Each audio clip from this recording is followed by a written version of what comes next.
Alright, that should be better.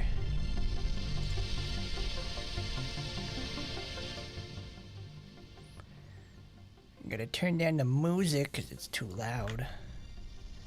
Then we, no, we gotta, where's the button? There it is.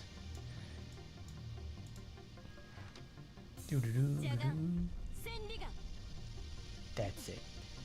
Put on full screen. Let's do this.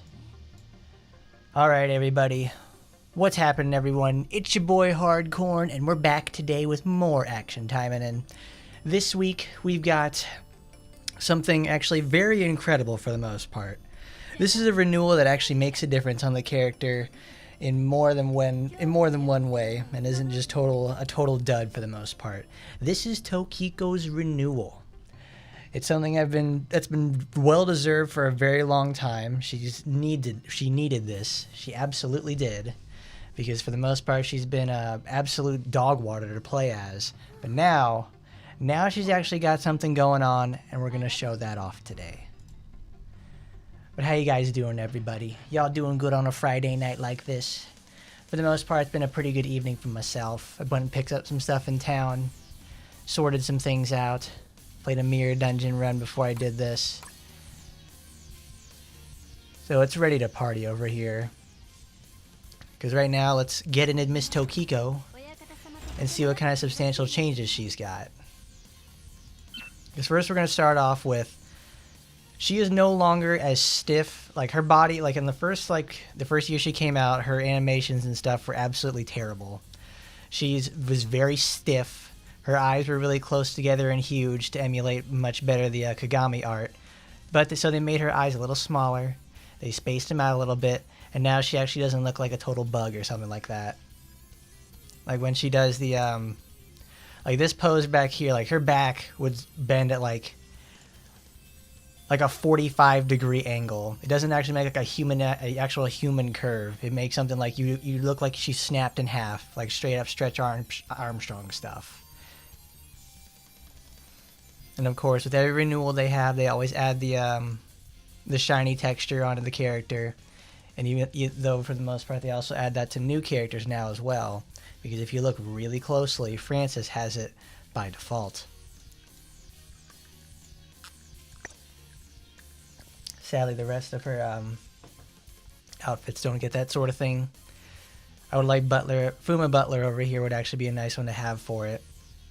Now, granted, I don't like Tokiko very much, but this is such a substantial update, I wanted to cover this because she had so much going against her, and everything that's going to probably happen to her is pretty much a direct improvement.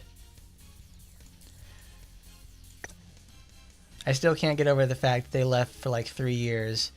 Miss Stiff Tokiko and everything like that, because all her animations were stiff. Everything about her just didn't look very good in the first place. We don't have all of them maxed out because I'm not wasting resources for that.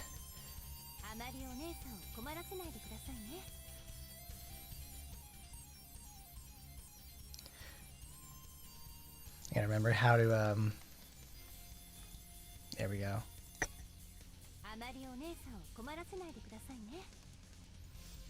Let's turn the game up slightly. I can find the thing for it. Oh, it's on the other screen. Hello, though, everybody.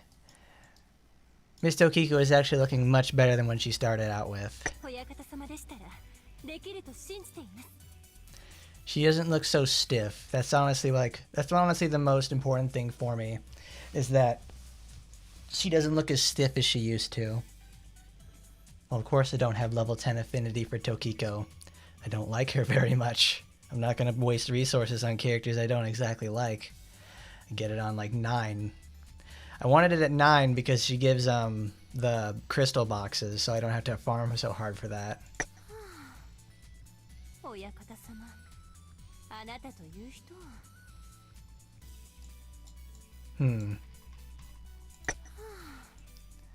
Well, it looks like the shoulder here still has problems. That's maintained from like the very beginning, because this has like a shoulder pad built into it, and then it folds in on itself like this, and it still looks really bad. She got the big old booty though.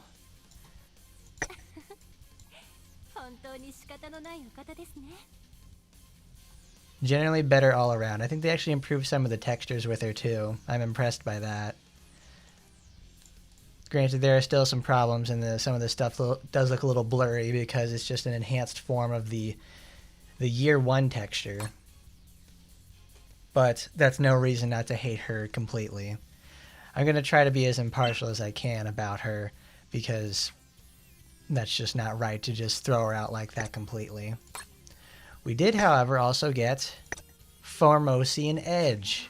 This thing is absolutely nuts. Like, first I gotta put the Magatamas back on and we'll talk about it real quick. Then we'll go to her skills.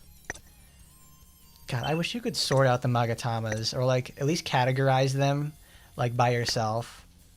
Because I sure love having to look through like 40 of these to find out which one is my machines, which one is my demons, which one's my humans.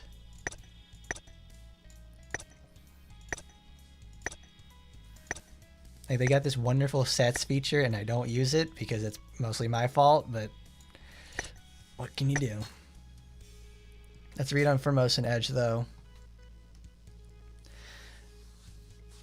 Alright, you use your Fuma martial arts and you get to restore 3% of your lost HP. Kinda crap, but it is also the only healing she has.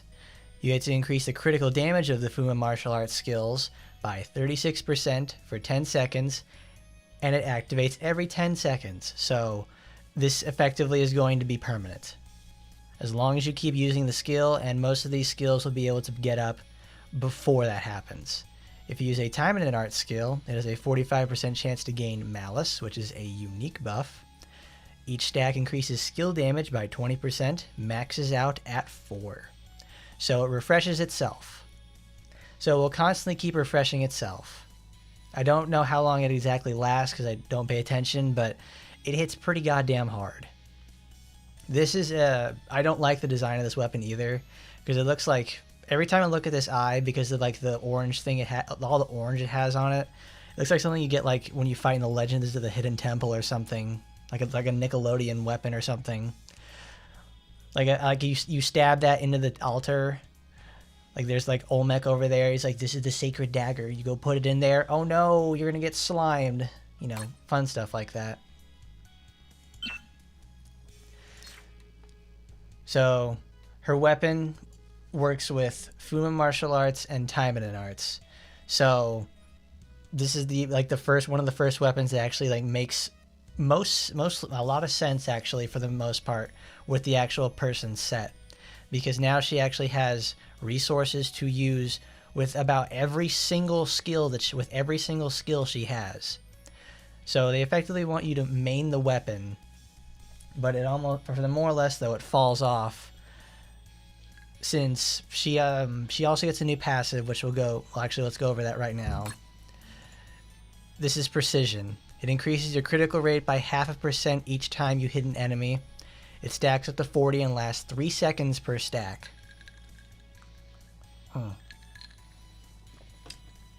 This is absolutely insane. It lets her crit a little bit more in VR, because she's not going to be critting worth a shit in VR. She's going to be mostly playing the defensive and putting defense down on everybody, so you can get Astaroth to just nuke them. However, everywhere else though, Tokiko is going to, she's going to effectively have like almost 100% critical hit rate if you set it up correctly. Because this is 40 divided by, it's 20. She effectively has 20% critical hit rate built into her character innately because of this. There's no way you're not going to hit 40, and there's no way you're going to run out. You have to actively not play to decay the stacks completely. So you're going to crit at some point, especially in VR. Granted, you're going to be at 100, you're probably almost never going to crit again or get any critical damage boost out of it. But now it actually makes a difference for her, because she's supposed to be designed to have like this insane critical hit boost on her supporter, which is one of the oldest supporters in the game. It's like a year 1. I gotta find it. I think there it is. This is like I got this 4 or 5 on year 1, and I've never used it since because it's so situational.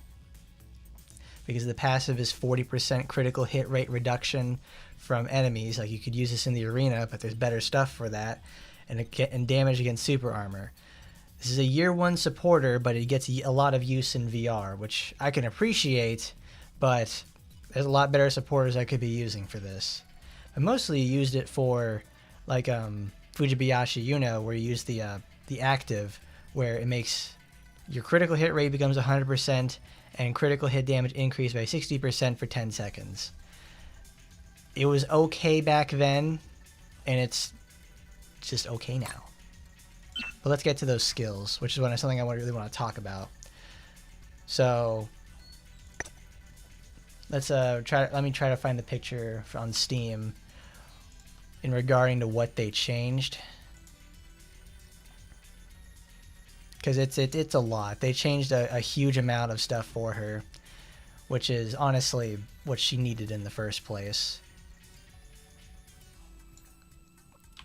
Should have been a more responsible boy and prepared this. But man, I've been playing a lot of Limbus Company as of late. I really like that game. I love it. I love the world. I love the theming of it. That shit is where it's at, man. Like I honestly I've been playing it for like the last month and a half. Like I've taken it seriously because I used to play it on my phone, but it's like I couldn't do it because honestly, most of the time when I play gacha games, I just skip the story. I don't really care. Tokiko renewal. I mostly don't care about that sort of stuff, but then I was like, you know what, I'll actually give Limbus Company's story a chance. And that was honestly probably one of the better decisions I did, because that's great. That is legitimately amazing. I love it a lot. Because there's also another really important thing about Limbus Company is that all the characters are based off of where is it? They're all based off of characters from classical literature. So you can actually just sit there and the best part about it is reading the books that they come from and finding the references they put in there. It's cheesy, I know, but it's actually just a really fun thing to do. I read The Metamorphosis by Franz Kafka. That's a really sad book too, because I have an uncle not in a similar situation as Gregor, because he didn't turn into a bug, but I always saw Gregor's strife as Gregor got sick at some point, and then he went over there and his family helped as long as they could, but they create such a massive strain on the family that it causes them to slowly resent the person, and frankly they can't take it anymore, so they just forget about it. They start forgetting about him, mistreating him for the most part, and then he just dies of a broken heart for essentially. It's a very sad situation. On a better note, I found the image. Now I have to open it up myself. Just the way it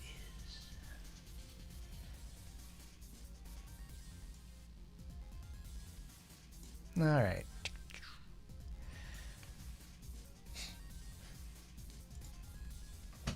Hello there, Kiss Shot.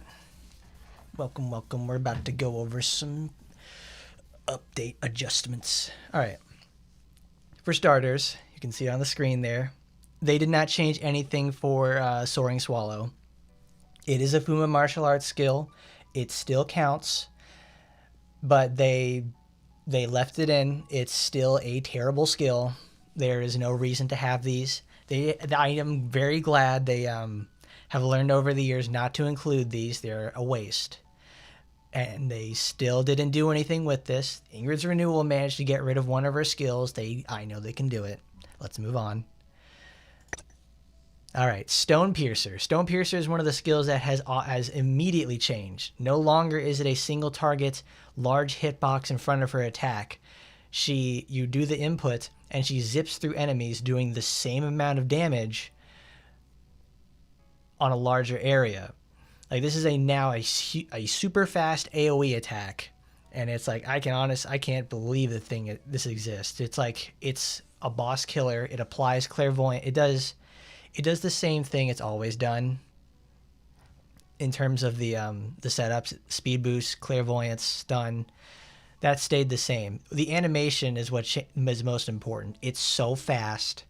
It's very safe, but it also has the caveat of original Stone Piercer, she would jump in and jump out. You are now jumping into a bad situation. So you kind of still want to have Hummingbird or Autumn Wind to follow up, but she has less recovery out of this, and we'll see that later. Because last week when we were using Tokiko and Stone Piercer is obviously, it's a great skill. It's like the best thing you can have. It's so versatile, but all that happened was the animation changed, and it's changed for the better. Let's move on to Squall.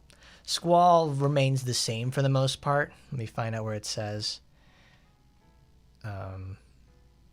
Blast. No. Oh, they don't have anything for that. Well, I know what changed. There it is. All that happened with Squall is that it does the same thing it's always done. Clairvoyance, second explosion, crit boosting. All that happens for the most part is that the range increases like pretty dramatically. It needed a range increase because it's always been like a real hard-hitting close-range skill, but sometimes your enemies would be just right outside the range. They account for that just a little bit, and it hits just right now. It's still a very good skill. It's just now that much better and rounds itself out completely. And as always, since it's so fast, you can apply Hummingbird and Autumn Wind. Hummingbird actually did get changes, so that is certainly something to look forward to. Also, several cooldowns have been adjusted as well. We'll talk about that too, with Clairvoyance. But first, do I like Tokiko? Is she like a Rin to you? Yeah, I don't like Tokiko. Mechanically, Tokiko is like, she was very difficult to use because she requires she's always required a ton of resources that most people don't have. So she's never been exactly a recommendation, I could say, right off the bat, because she requires so much to get out of her in the first place. But like, you'll effectively need good enchanted SRs, arena weapons, and a pretty good swath of supporters to take advantage of her janky skills and long cooldowns.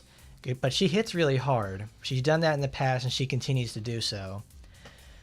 She just plays faster now. She plays faster like a more modern character would. And honestly, this is what she needed in the first place. She needed to be this quick, because I can tell that's what they wanted to do with her in the first place, but they just were just feeling around for the most part for what to do. It reminded me a lot of Francis or original Noah, because it's like they felt like good ideas and smart play were supposed to be what you're doing. This is what Tokiko's all about. She's a very tactful character. So if you do that, you're able to get a lot out of her. And yes, you effectively need to wail to make her viable. Which is like the opposite of Rin, who is incredible as soon as you get her. That's like the biggest thing. That's like the biggest caveat about Tokiko. However, thanks to these changes, you now need just a little less resources to make her good. Since I've been playing this for an extremely long time, I've accumulated a lot of resources for Tokiko. In fact, because of we'll show this later. We'll actually go play tower with her today, so I can show off how much of a change it is. Because I'd always wanted to do something on stream where it's like I wanted to do Tokiko's tower run, but it always takes 7 to 8 minutes to do, and that's just a waste of my time. And that's a waste of your guys' time too, because that's not fun to watch me just sit there for 7 minutes and panic. That's not fun. But, lagging up again, of course. All right, Clairvoyance. Where is clairvoyance?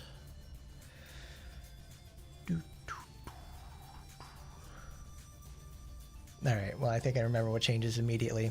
So with clairvoyance, this skill used to take I think like 17 or 19 seconds. It was a really, really long cooldown to start off with. So now it matches up pretty much with Squall. I think this was like 19 or 18 seconds, so I've always said for a long time they need to take off about 3 seconds on all of Tokiko's skills, and they took off 3 seconds for this, and now it actually can coincide with Squall. This is like amazing, because now the effect on the kunai actually changes. The kunai now have the piercing property, so now when they actually hit an enemy, they when they hit an enemy, they will just continue piercing to whatever they are. However, since this changes the property of the original kunai would fly out to an enemy and would get, regardless of distance, it would go hit them. This now changes with the fact that she will target the closest enemy and they will just keep firing from there. This piercing property does make a massive difference. The lowered cooldown and the faster fire rate and piercing property of the projectile is just enormous, because the skill does the same thing. It's done the same thing as it always does. It's a massive defense down. It's just like, it's a tight timing tentacle anchor. No, tentacle mine. But all that happens is like you just get more out of the whole situation instead of just sitting there waiting for clairvoyance to come back up. And because since they align with something like Squall, and probably also, oh yeah, Smashing Spree too, you can now actually take advantage of her big like triple color skills with clairvoyance, which is something she could not do beforehand, which is one of the worst things about Tokiko, is that you effectively get just like left to be a sitting duck. So this is the most important change of all, is the direct change to how Smashing Spree works.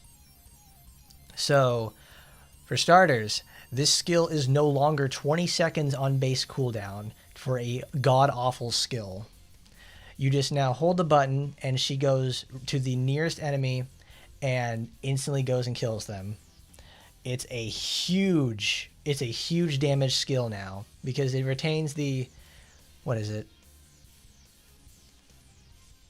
It now, instead of increasing her speed, it makes attackers slow down by 10%, adds more attacks, of course. Well, the original set 2 was to double the attacks. This one just adds 5 more, because the original, you couldn't get out of it in any way, shape, or form. Or you just sat there and waited for her to just do her gymnastics routine and get the shit kicked out of her. And it still maintains the 150% damage boost, but she gets super armor now, so now she won't get knocked out of it. This skill now takes less time to do, does more, just effectively will do more damage, and it actually has a utility benefit behind it. Not to like this lowered skill cooldown is like absolutely perfect, because that's all that's base 6 seconds off, and then it lines up with Squall, Clairvoyance, Fan. They really started cooking with Tokiko to actually make her a playable character, which is the most important part. Then we go over here to Blast. Blast is no longer it is still explosive, but you no longer throw mines on the ground and blow one up in front of you. Blast has always been like an extremely high damage projectile.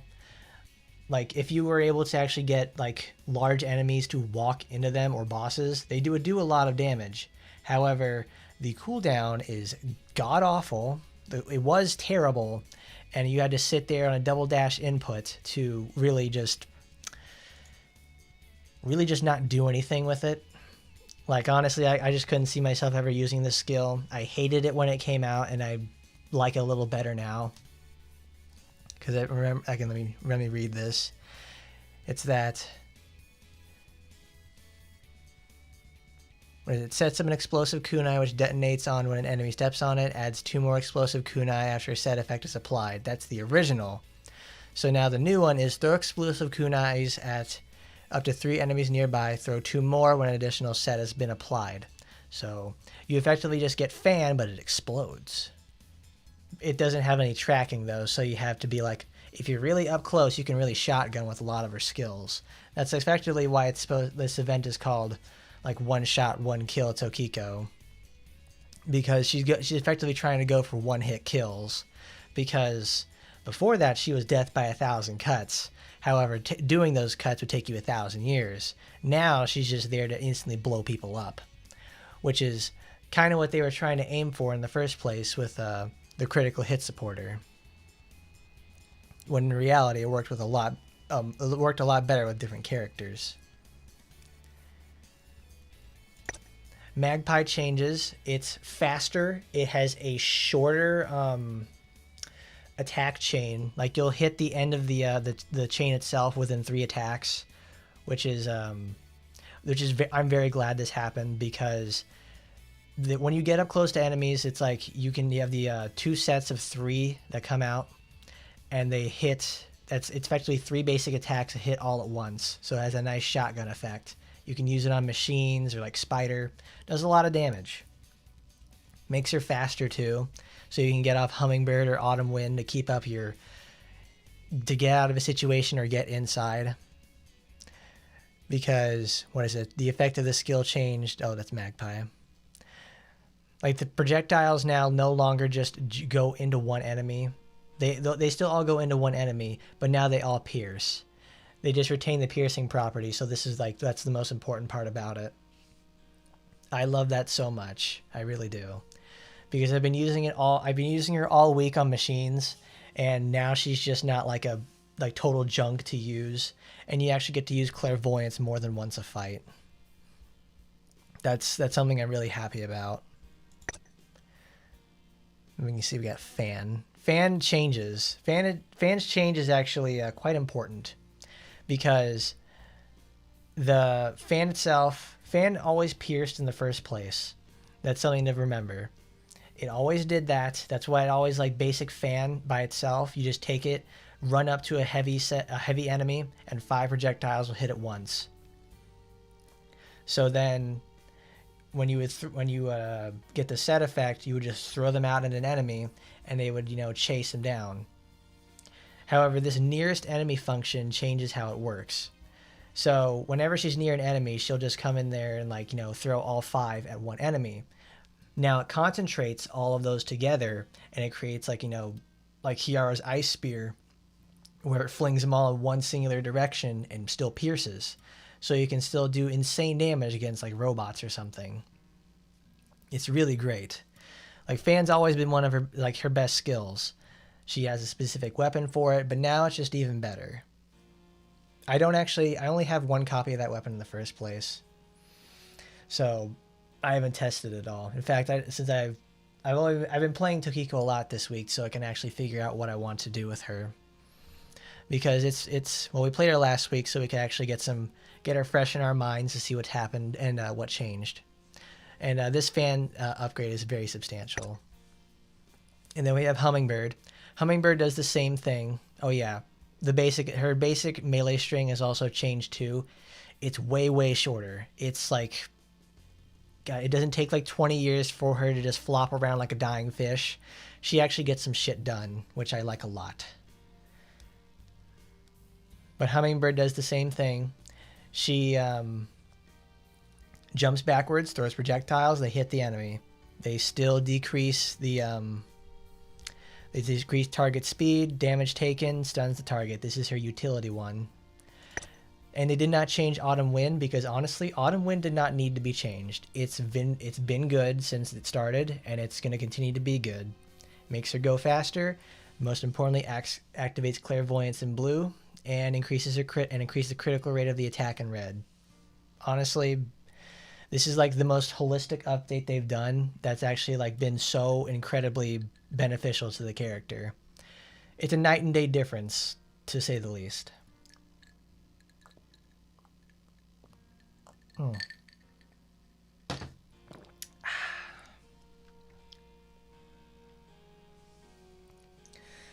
hello there, Jeff, Pone, and Iceman. We're just talking about Tokiko. I'm very excited for this because this is a character I inherently don't like, and I'm glad to see that she's actually doing stuff that makes her likable. But without further ado, let's get started with her.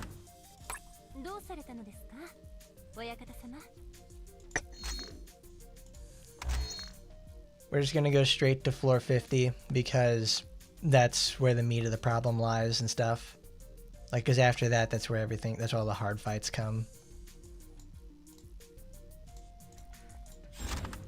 Library.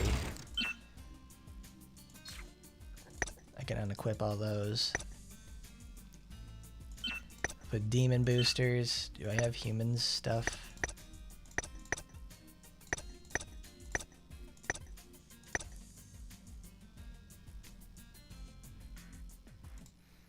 Where is it? Where is it? I can't find him.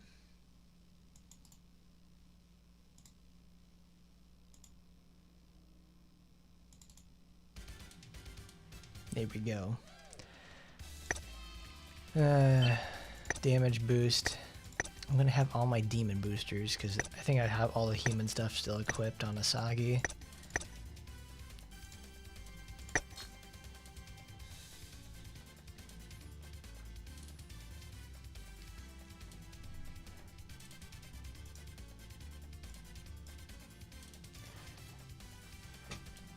The costume pose. You really like the old one? I did not like the old one. I really just didn't like it because she makes an inhuman pose. It's like she breaks her back. I know she wants to break her back so she can throw it back, but it looks so bad. Like, they didn't have to do that. They didn't have to make her look bad. She just looks so just nasty. Little nasty girl. Clairvoyance. I never liked it. I think, what is it? It's been like 3 years since I made the original video for Tokiko, and I don't think I remarked on it, but it's like I knew in my heart of hearts, it's like I don't like this. This is not a good look for her. In fact, it looks downright terrible.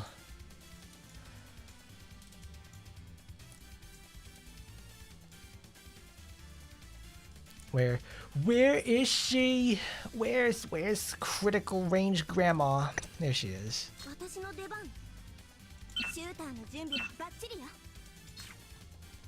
Oh yeah, if you didn't pick up your Naginatsu, guess what?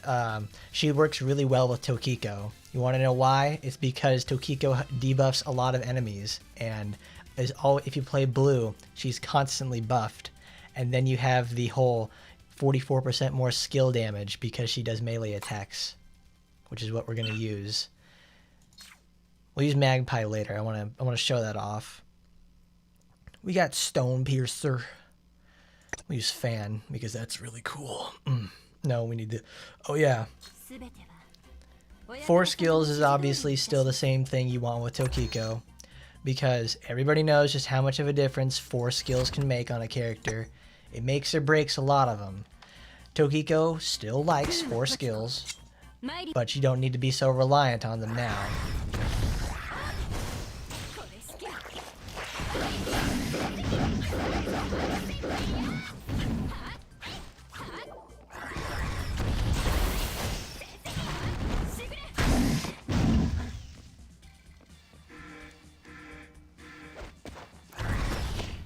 Oh, Miss Asiago.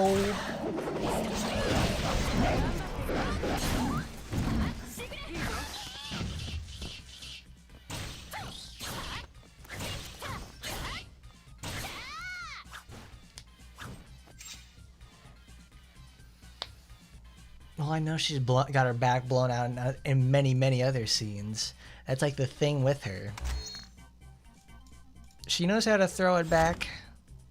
Girl knows what she's doing. Where's critical rate for assist type characters? There we go. Actually, no, that's kind of pointless because of that. There's damage. You didn't see that.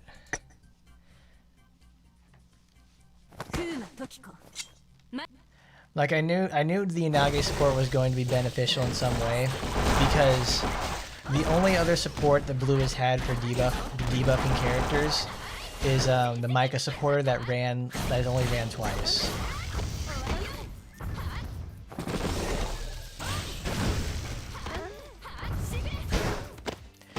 See, that little range boost that they put on for Squall on a base level makes such an enormous difference. It really does. Yeah, I'm pretty sure. Because today when I was looking up the thumbnail, like looking up stuff for the thumbnail of the stream, I'm on like Jelburu and I'm looking for stuff like for pictures of Tokiko that are not getting her back blown out for the most part. She doesn't have a lot of those. So I found the Indomitable promotional art and I just used that.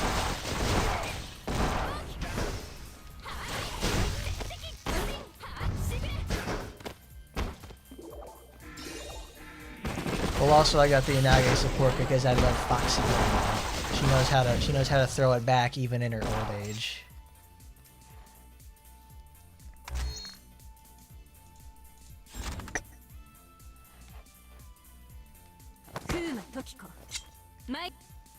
I've always been a really big fan of the blue build for Tokiko because from day one it's always been designed for her to get off her skills.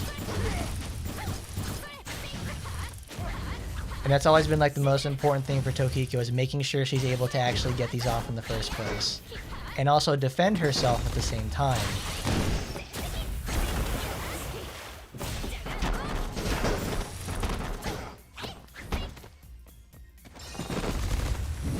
When she wasn't able, like every other like fan or anything like that, she isn't able to do that.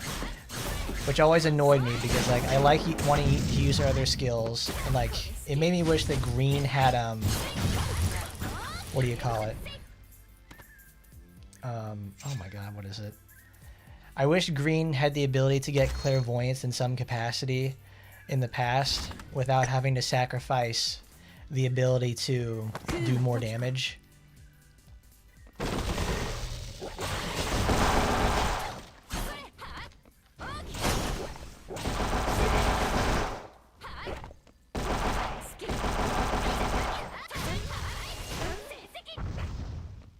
And look at that.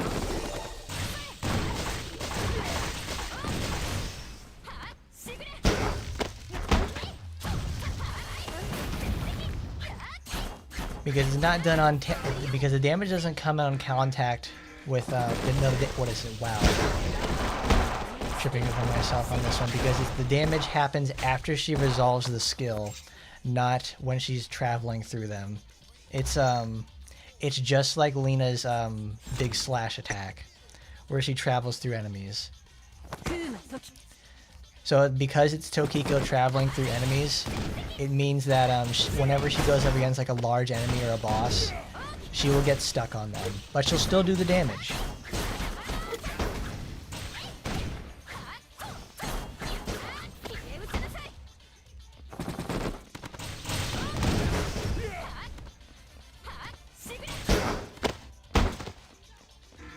I'm still so used to the fact that the range for Squall was so short.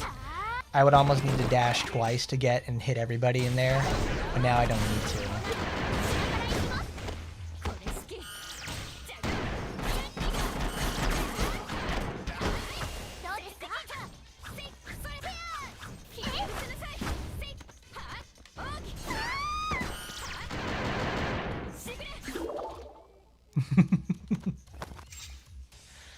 Of course, Foxy Grandma had to teach Hebiko a thing or two. Hebiko's a bad girl in RPGX.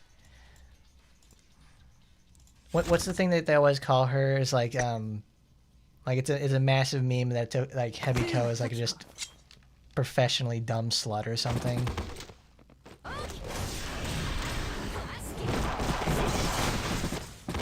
She's just there to submit to the will of the dick or something like that.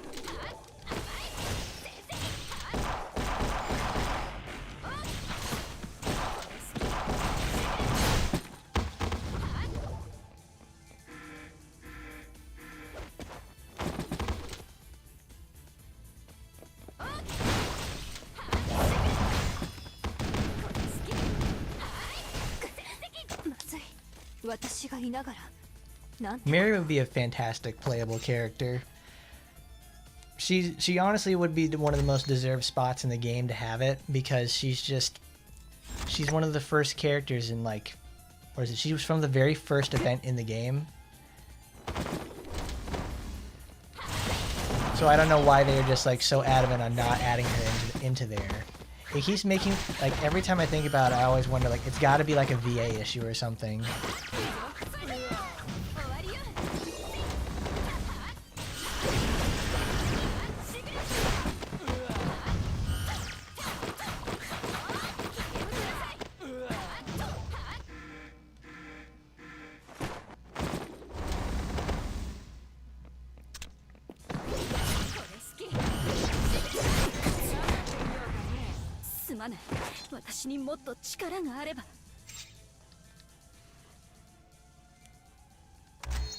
You know, Ayame has a supporter too. It's actually a pretty decent supporter as well. But if she ever gets added into the game, you'd never know it. Because I've always, like, you know, what have they done? The longest time is, like, you have the limited supporter that comes out for the character.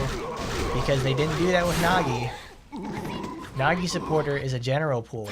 Very good supporter. Very good supporter. Very good supporter, I gotta say.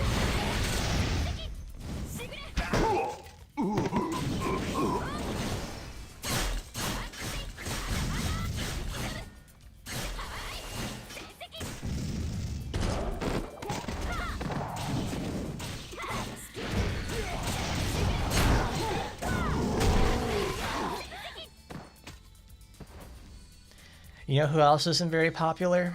Kurenai. Kurenai is not very popular at all, and she got a spot way before the most other characters did. Can you name the last time you ever played as Kurenai? I can't. I think I probably used her for an event. No, I used her for the summer event because it required you to use her to get the points.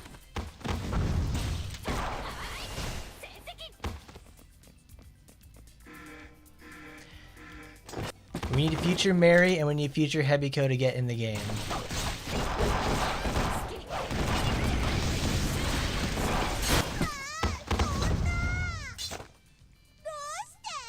Kurenai deserves a rework.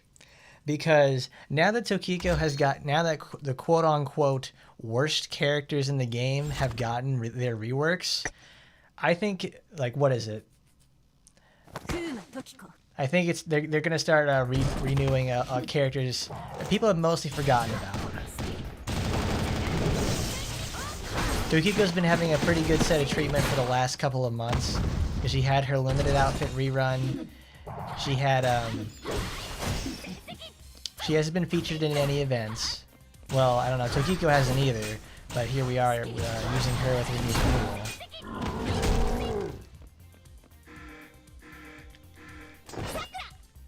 I actually quite like Kurenai from, like, a design standpoint. She looks really cool. And she also comes from a very, very old state of the game. Like, and you can feel it too. I remember when I made my video about her, I talked about how, what is it? She's a product, not a product of her time. She doesn't have a lot going on for her. That's it. I said that because what can she do besides use God's Eye? She has the tornado, which allows her to suck up enemies, and she has a really nice particle generation. That's all she's got. Which is not a good thing to say.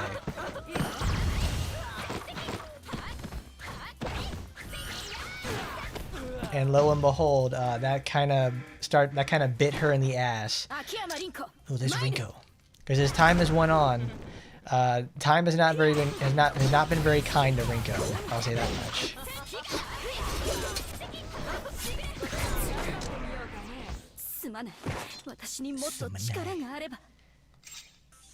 Wakatana Yarabai. Goodbye, Rinko. Which is sad to say. I don't like it when that happens to characters that, you know, like artists put a lot of time into and they try to develop a fan base for them. Because what is it? Zoel has Saika as well, and Saika is just like an absolute monster in this game. She is designed to hit hard, and she does that really well. She doesn't rely on crits, she's just literally brute force.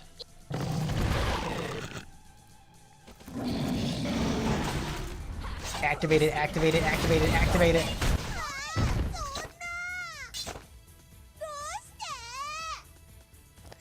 So before right there, the projectile was still shooting out of Tokiko because that's what happens when they just make the character go invisible. They don't disable anything. The projectiles themselves are still the same kunai. They just no longer have the trail that follows behind them, or the kunai glow. What happens now is that they make the piercing. They have the piercing look behind them. You know, they have the spiral effect that follows behind them. That is that's used to like denote, you know, it's spinning through the air at such a high velocity, which actually does a really good number on how the skill itself feels. It now doesn't feel like she's shooting rinky-dinky pieces of shit or something like that. She actually feels like she's shooting missiles at people now. It feels fast. That's what she's been missing on many of her skills, is feeling fast. That's what she's been needing for the longest time. Because you could, if anybody's ever had her before she got a renewal, she's always wanted to feel fast, and she has a lot of skills that make you feel good, a lot of motion, and they get her in and out of trouble quickly. Now she actually can live up to it, which is something that she couldn't do in the past.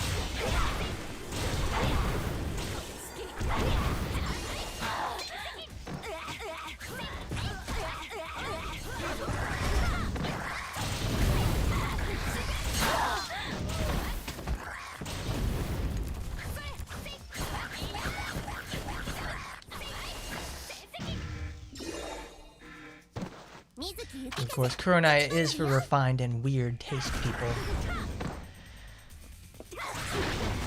It is weird, yes, but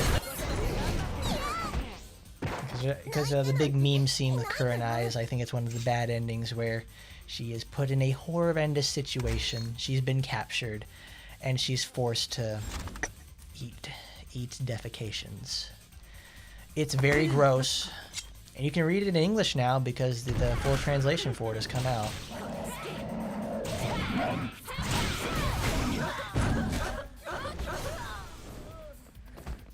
But it's that's Tokiko for you. That's Kuronai for you. You have to be a very big fan of what she's got in store, or just her design, to really say, yeah, I fuck with that.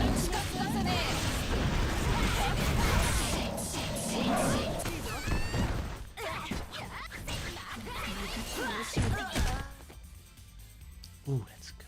Oh, that's good.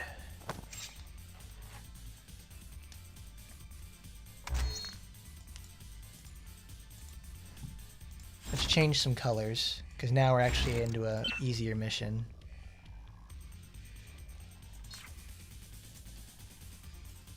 Because another thing with Tokiko is that you can split up her colors. She can actually play in like a very major hybridization builds, because she's all over the place in the right way.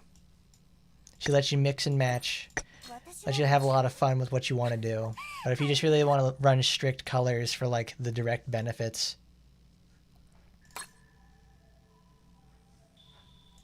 like right now, I actually want to keep clairvoyance because it actually makes such a substantial difference for her. Stella Kayaku. Where's Grandma?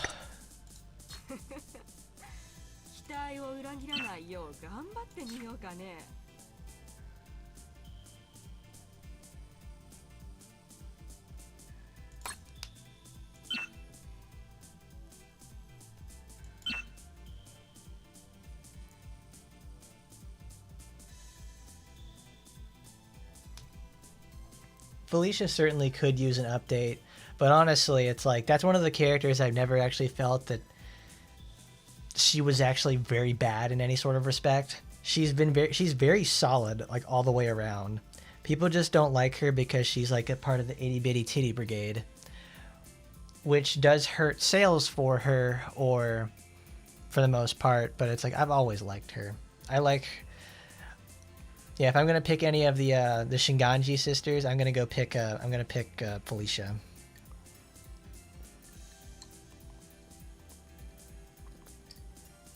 I like the funny vampire lady. She's really funny. She's cool too. Where we're going, we don't need Squall. We actually need Van. Okay, actually we do need Squall. Squall, please.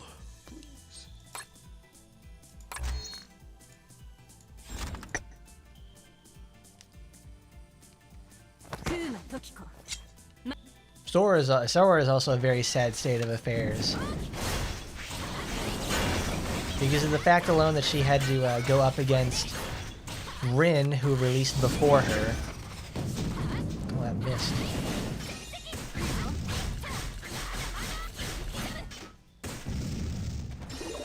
That missed.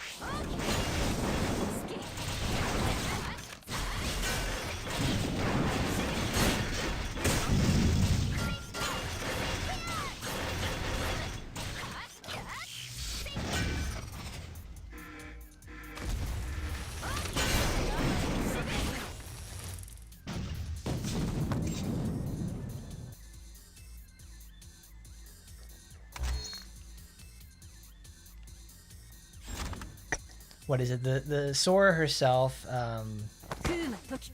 releasing. It's a tough act to follow when you go up against Rin. It's still something that maintains to this very day. Sora's always been a very solid character for the most part. I just wish if they improved her dash just a little bit to not have the delay. Like I wish she was like Tokiko's or Asagi's dashes, where they don't feel like they have to use. Because that's what Sora is all about, is like she has the same string maintainer that Sue does, and lets her just like gun down enemies from by strafing them to death. Great tactic in the first place, because she's a very devastating range character because of this.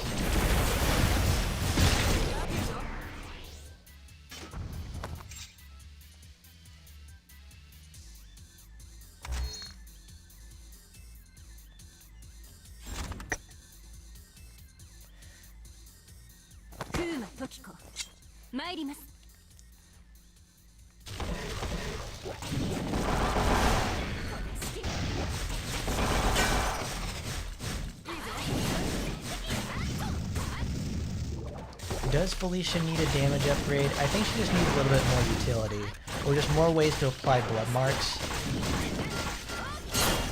Because the way that she applies them now is only through her extreme dodge and her all blue skill. Her all blue skill is it's very good, but it's still low in the first place. She really just needs a little bit of cleanup on some of the skills. Like just change the area of effect for some of them. Make them a little larger, and instead of having blood marks when she does the extreme dodge, have it instead of originating on her position, on her model's position, don't have it originate there. Have it originate where the attack happened. Like every extreme dodge attack, because most of the time you'll end up activating her blood marks when you don't need them to, because she's already so far away and they miss. So it pays more to stay in the fray with Felicia.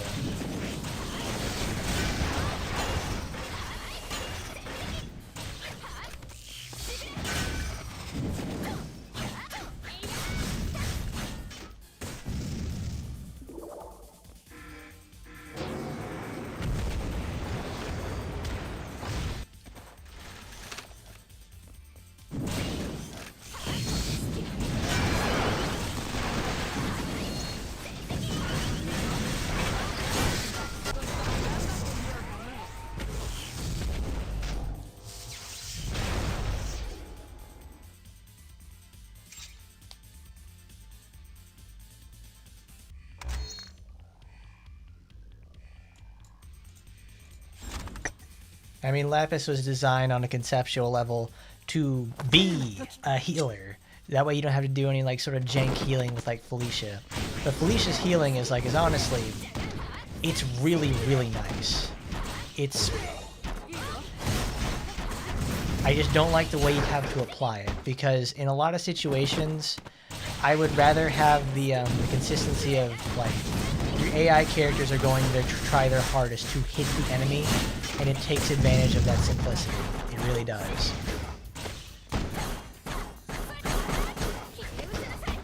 But Lapis' more simplistic healing with like her damaging skill and also the field effect buff is like, that makes,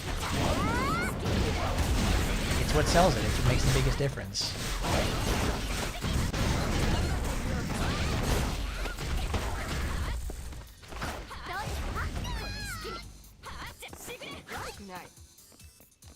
Activate it. Oh.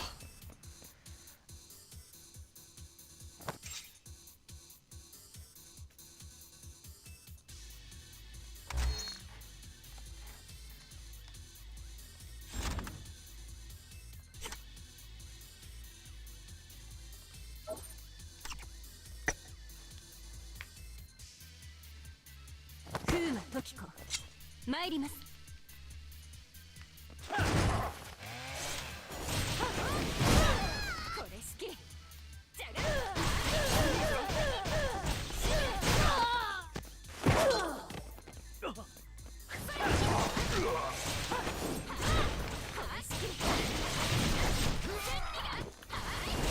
That's not the direction I need you to go in, Tokiko.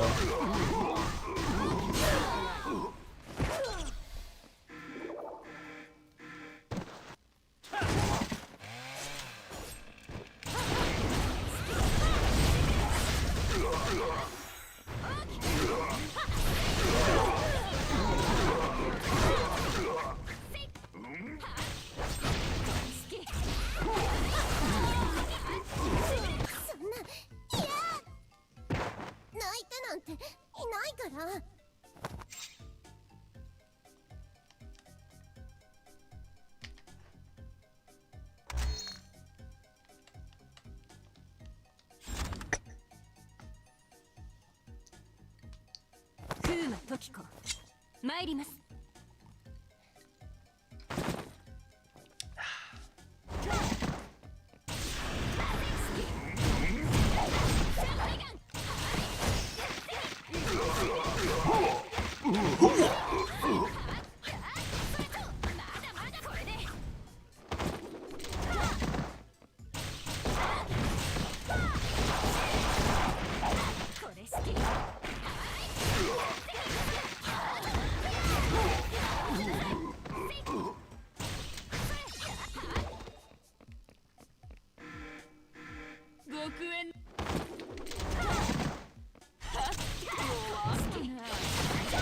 Kowalski analysis. She's gonna get up. Oh, whew.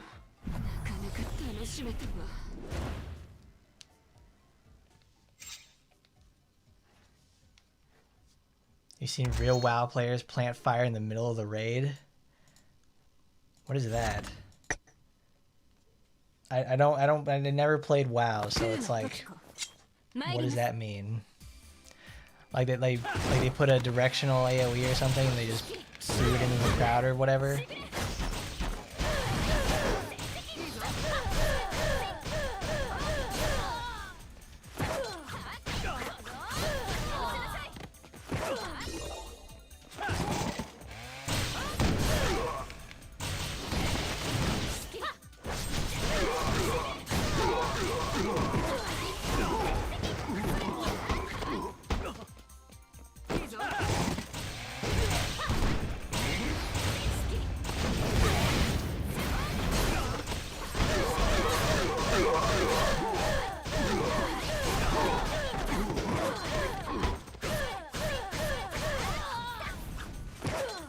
I mean, this whole thing with her being able to just zip through enemies like this makes Stone Piercer just fantastic. Because now you can run 4 assaults. You can run clairvoyance and 3 other assault skills at the same time. Or you can just run 3 assault skills at the same time with only a 3 set. Like, you're less reliant on her recovery. Which is, her recovery is still very good. There's no doubt about that. It's just that she can recover much faster naturally now.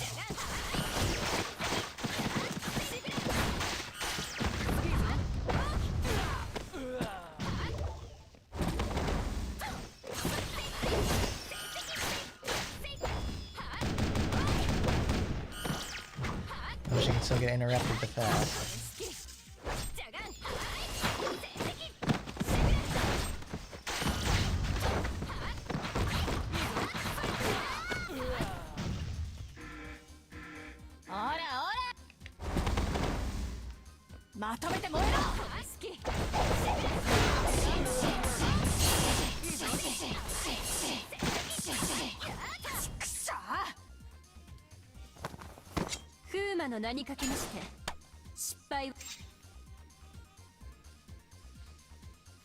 I always see, like, oh, you're talking about like the Ingrid fight where she makes the fire pits like that.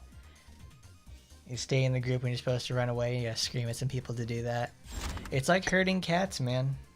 Because it's the same thing in like Final Fantasy 14, where you just sit there and you just go like, you're just yelling and screaming at people like, come on, dude, what are you doing? The marker says to group up, you're not grouping up, and now we're taking too much damage and can't recover from this. And then you, like, crazy shit like that.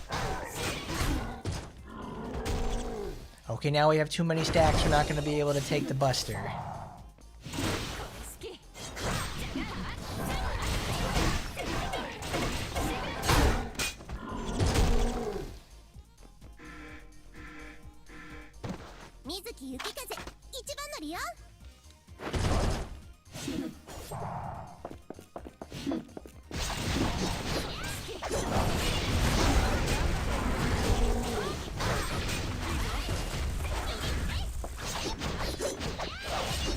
Uh-oh, paralysis!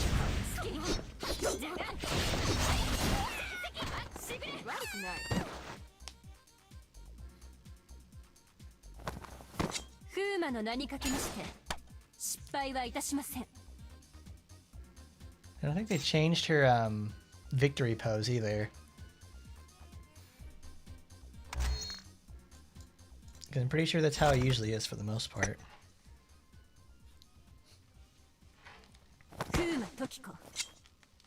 Mighty Mass.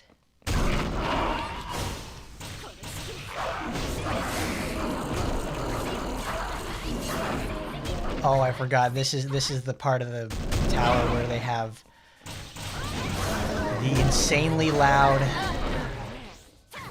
slug enemies.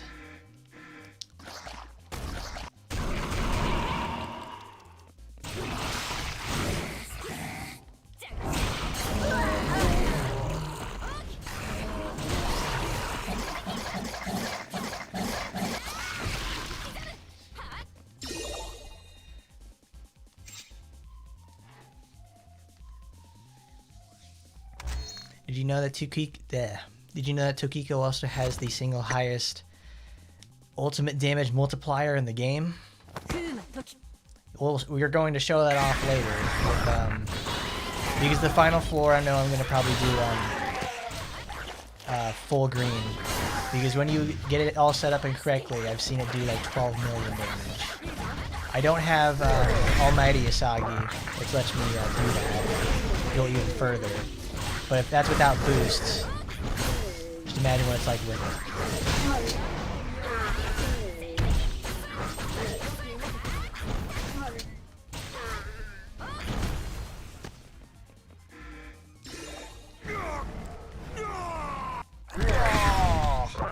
Ladies.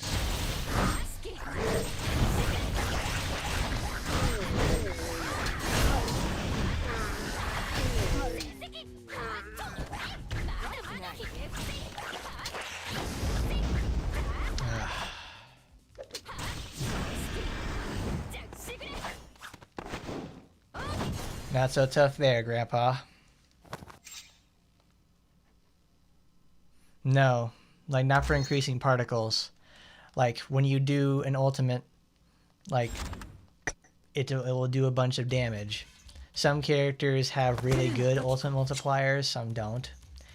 The game has gone away from like ultimate spam, which is typically used in arena or time attack to stop the clock. Well, mostly in time attack to stop the clock and kill them. Oh god, there they are.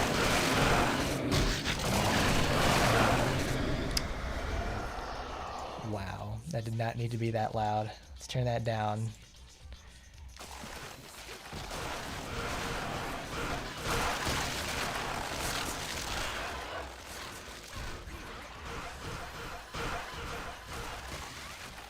Why did they do that? Why did they do that? Why is it so loud?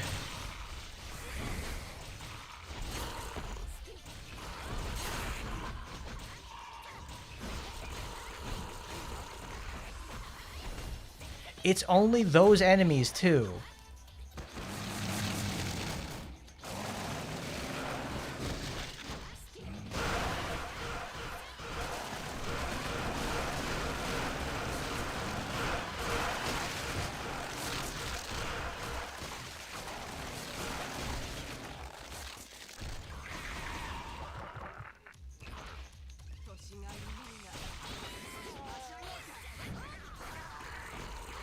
Like, I had to turn this game down to like almost next to nothing, and there's like no way I could turn it, I could fix it.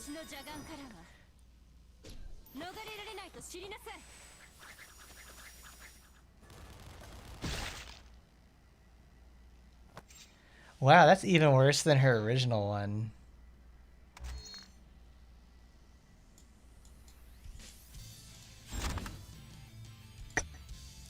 Oh, I saw them in the preview. I gotta turn it down again.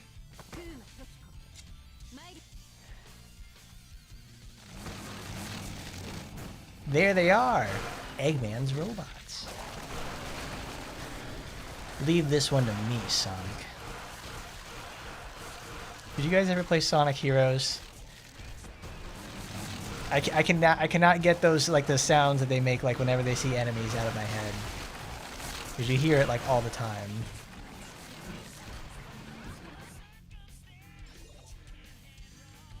Oh, Papa Bones.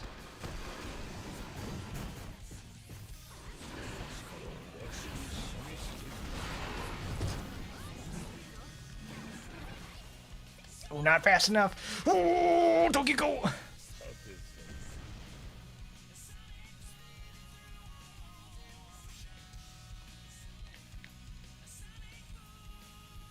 Yeah, the old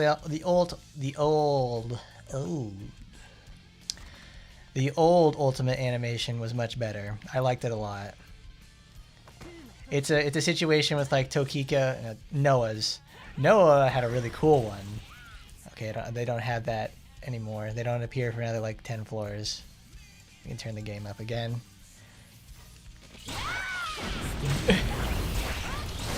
Look at them, we got ladies, everybody. They're just throwing themselves at us. Look at that, we got them gushing and everything.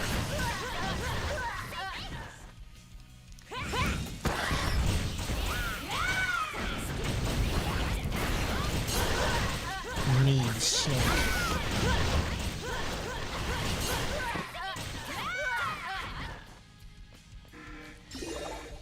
I think the old one had like much more directed projectiles as well. Like I remember in the first, like the original, Tokiko strikes a pose and everything like that. She's doing her best to be all like cool and everything. It's quite adorable.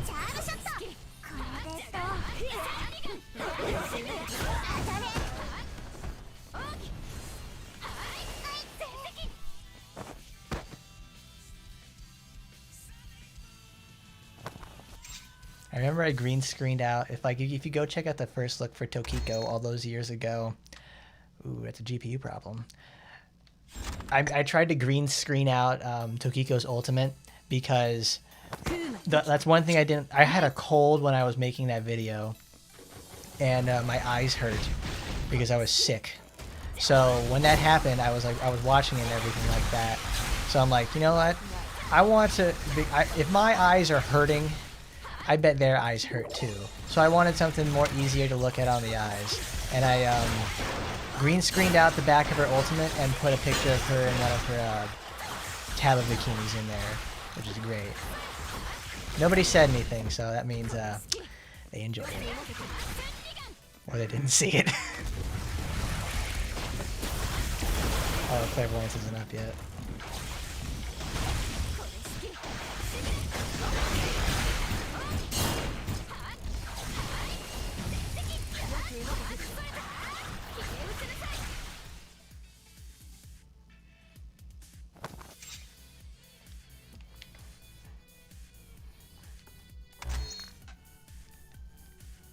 Because I think I've covered just mostly about every single character, whether it's in like a past review or I've done a special stream or a video for them in some capacity where I talk about them. But yes, I have seen the new trailer for Sonic 3. That's gonna be great. That's gonna be fucking awesome. However, this is a big however. Sonic 2 has a problem where they had to put some human drama in there because I guess the director found this woman funny or something like that. For 20 minutes they had what's like the wife of the male human lead in the movie. He's like for one, this is how they're supposed to introduce Gun into the series because the lady was marrying a secret agent, and this is how she finds out. Because shit happens with it. That's a thematic aspect for it. This could have been done in about 10 minutes, but they drag it out. And it really sucks because it kind of drags down the whole movie. And I want to see more funny stuff the Hedgehog does. Not sassy black woman goes, oh man, oh no he didn't. It was funny for like the first, 10 minutes. And it just got annoying.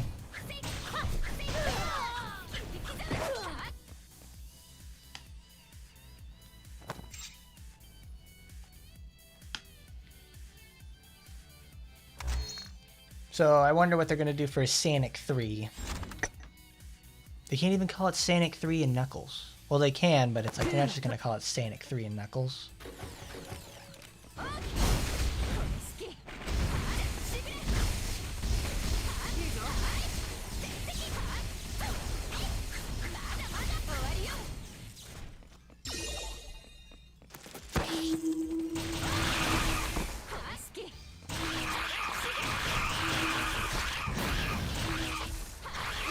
Good sound effects. Good sound effects. Very good.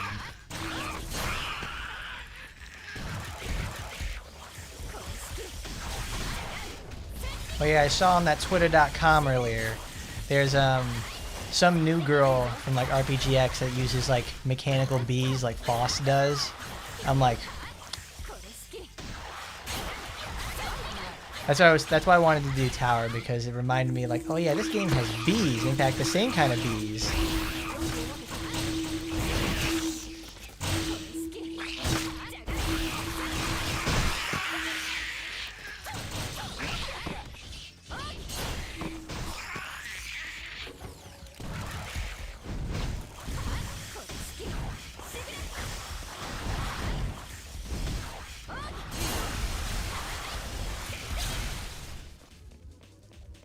You want to see Shadow holding a gun and say a line from any film Keanu was in.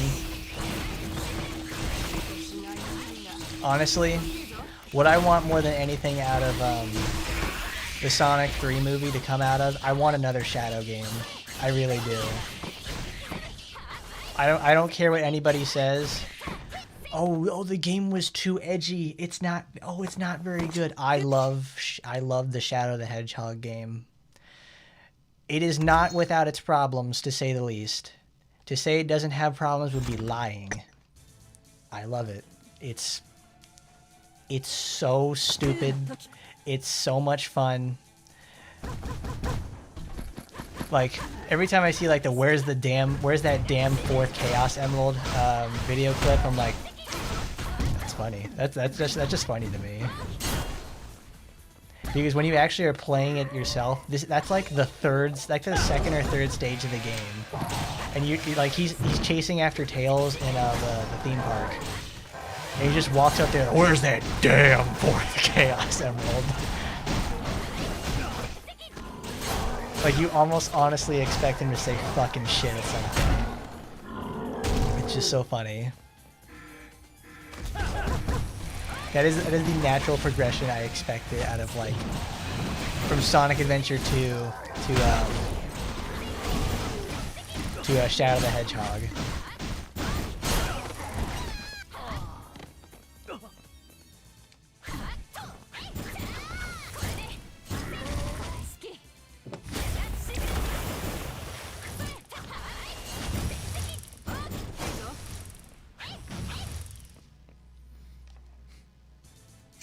Well, that's the thing. I know there's going to be Sonic Shadow Generations, but it's like I'll get the game because I want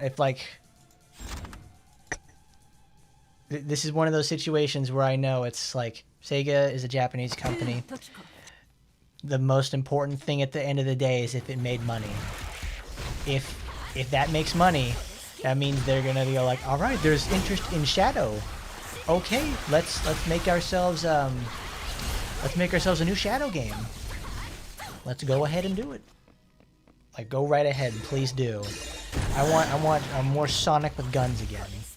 I want to hear the funny, boy, these black creatures sure do mean business. And disgusting black creatures, get out of my sight. Because it's so funny because you can turn it into a very wrong thing immediately. Oh, this is that for. Okay, I shouldn't have used that.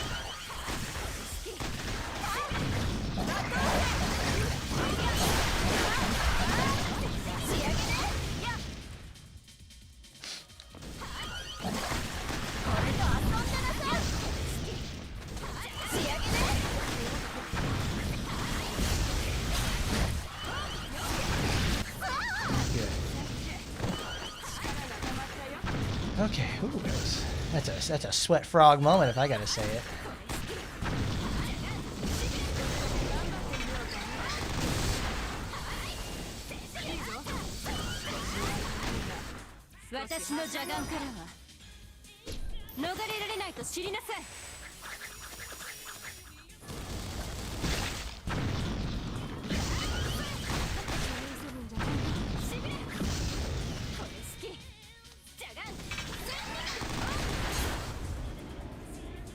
Knocked your block off there, Mr. Rock'em Sock'em Robot. That's why you always pack clairvoyance, because it gives you clairvoyance, and you can take damage from absolutely bullshit levels like that. Because what's better than Tempest 2? Tempest 2 with an enemy that has just as much HP and can follow you.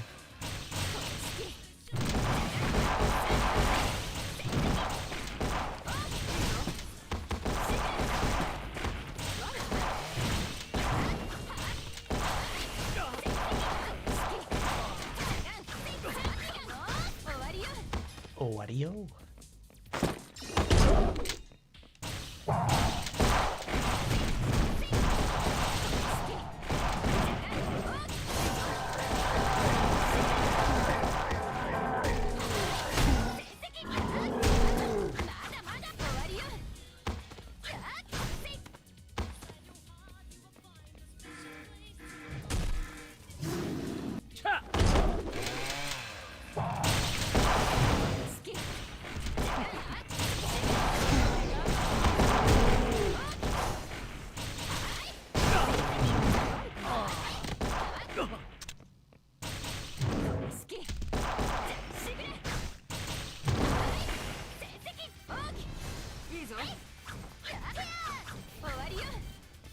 Oh, I knew it.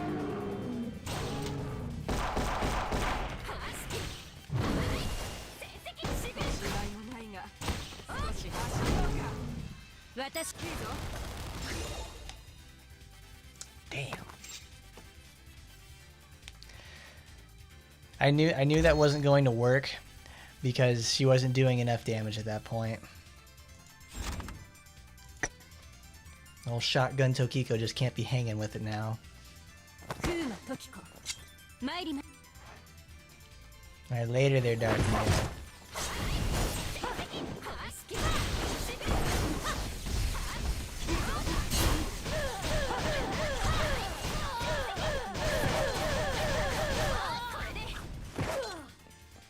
Did you know that the year of Luigi for Nintendo was one of their least profitable years?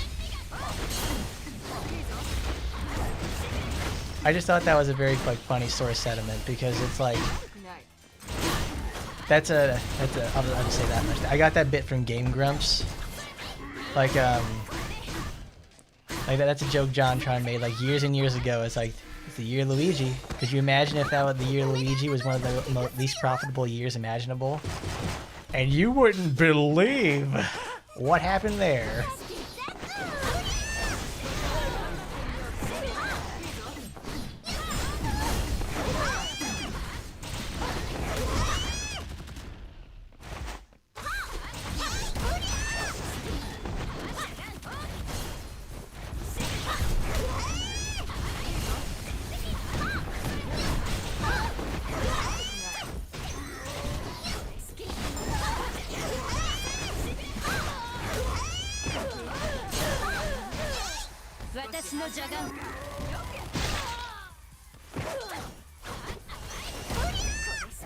Ah, she's gonna do it. Damn it, she activated her phase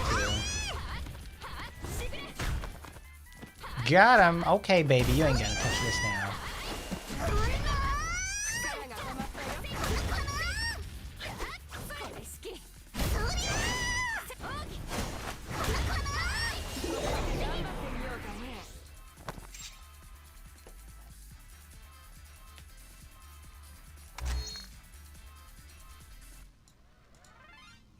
What's the secret message in Super Mario Galaxy?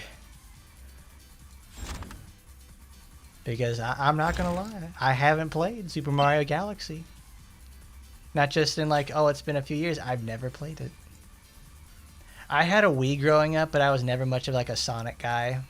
No, I was a Sonic guy, I was never a Nintendo kid. They just never, like, all their products were always so expensive because, man, who would have thought Nintendo tack? Good stuff. Good stuff. Wait, makes things cost way too much money. But that's beside the point.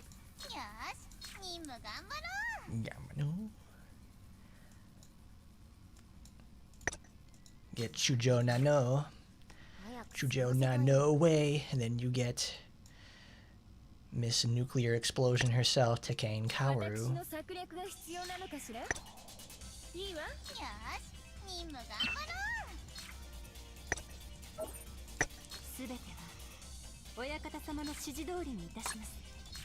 I want to do that. Let's use like blast for the fun of it.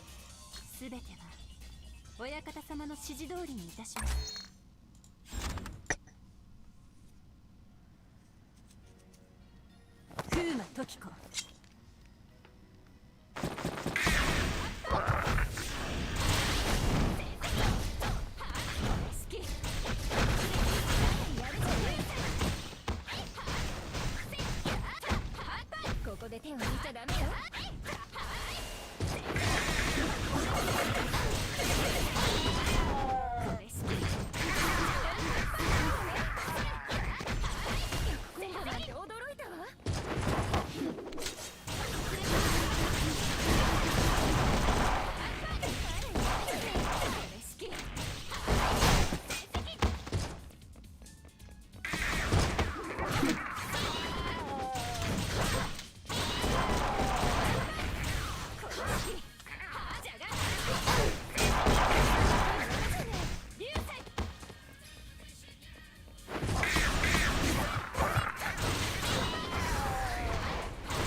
We got Ultra Tokiko over here, my goodness.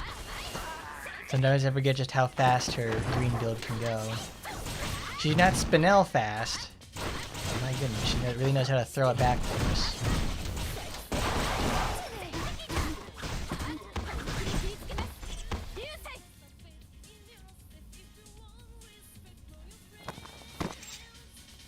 Because now the goal of Tokiko when you play green, or at least when you're able to crit with Tokiko, you can do pretty amazing things with it. Because doing so allows her the ability to just take advantage of all the critical damage she's built up and finally get something out of it.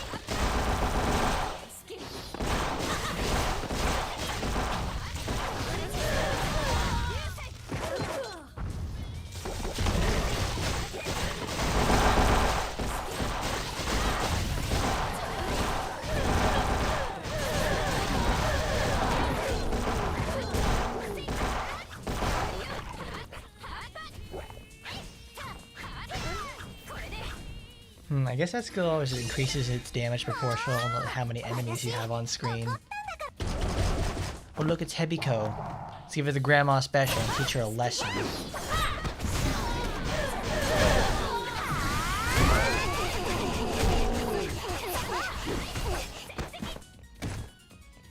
Uh-oh, boner boy, you don't stand a chance, buddy.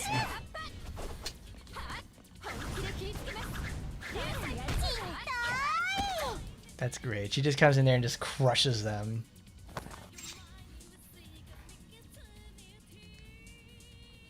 She just builds up her speed the entire time. She spends 12 years aligning her QPUs and building up speed so she can just obliterate whatever comes up there from like the next dimension. Have you guys ever seen that video? The pancake, like quarter parallel universes sort of thing. That is honestly, that is probably one of my favorite videos ever, because like, I just love thinking about like, that is the sort of shit you come up with like when you're like 11 years old. Like you're trying to win an argument with your friend, so you just make up shit like, oh no, he built up speed for 14 years and just like came in from another dimension so he didn't have to pick up the star that way. I told you that's what happened. It's shit like that, but then it actually becomes real.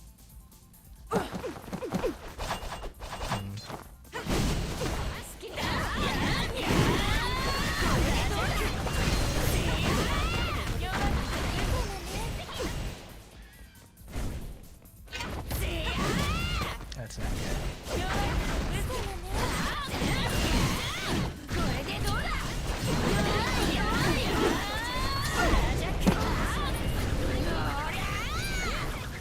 I shouldn't have done that. I knew it.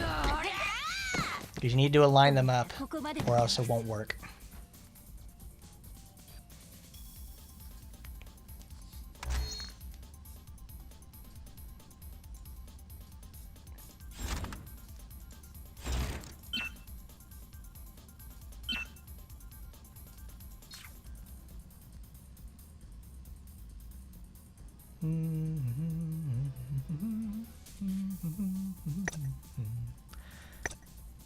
I don't want Squall, I want Magpie.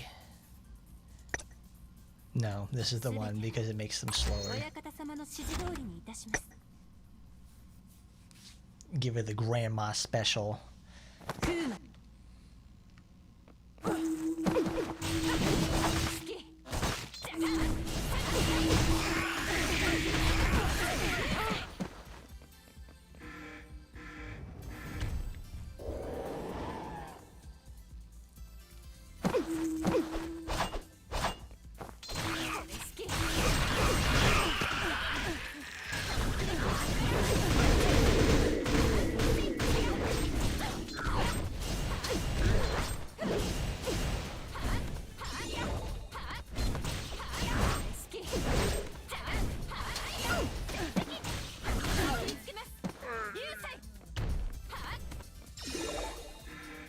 I don't have enough particles because like what's the best way to fight against Spinel and Lapis?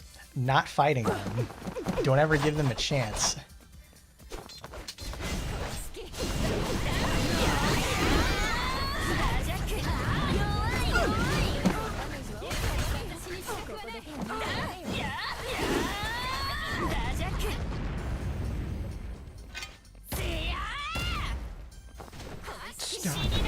Stop doing that, please!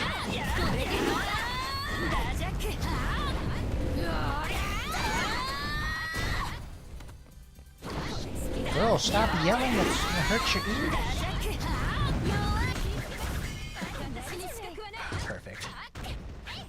Go, Tokiko, go! Don't give him his jacket. Don't let him get up. No, go get over here. Oh, oh my God, that was close. That's the thing with you, Tokiko. You're always splitting hairs. Gotta play the most optimal optimizations that Optimize could ever optimize. Good fucking lord.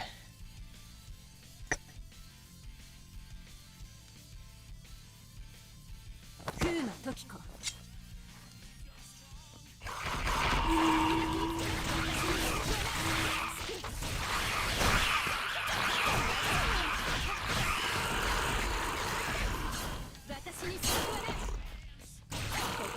205,000 off of coming.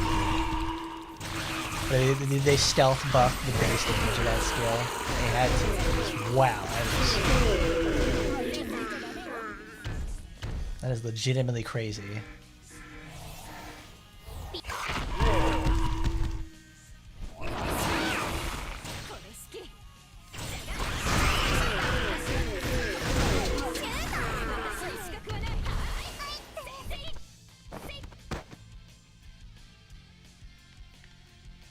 Even without the new weapon, she's still very good. Because the fact is, it's like Tokiko's weapons themselves are always specifically catered to defense down. Because that's what Narakuzan does. That's what the electric knife does. She has a skill wet damage SR. But it's like Tokiko is all about weakening her enemies to make her skills count more. So this one does the opposite, which buffs herself to do more damage. So you need to take advantage of like some of the more external aspects of defense down. So if you get more copies of like of the new weapon that she has, she's able to take advantage of the fact that she has like, okay, now I can just like, now my base damage is buffed and I don't have to pack so much defense down.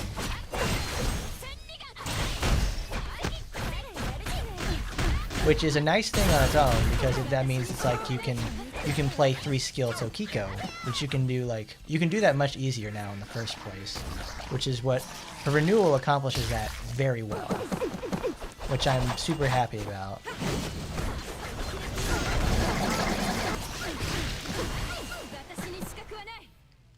That's always been a thing with Tokiko is, oh, you need 4 skills. Oh, you need a whole bunch of resources. Well, now you need 3 skills and just about a quarter less of the resources. So it makes life a lot easier for her. Granted,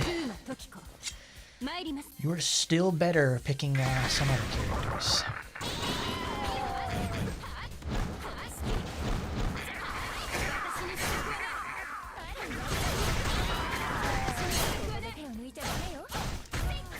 Like one of Premier's strategy for VR is using her for her defense down stuff, because she has so many ways to apply it, and on different levels as well with different times. You can have like all this week in VR I've been using defense down Tokiko because she can crit, but also her damage remains pretty much the same for the most part.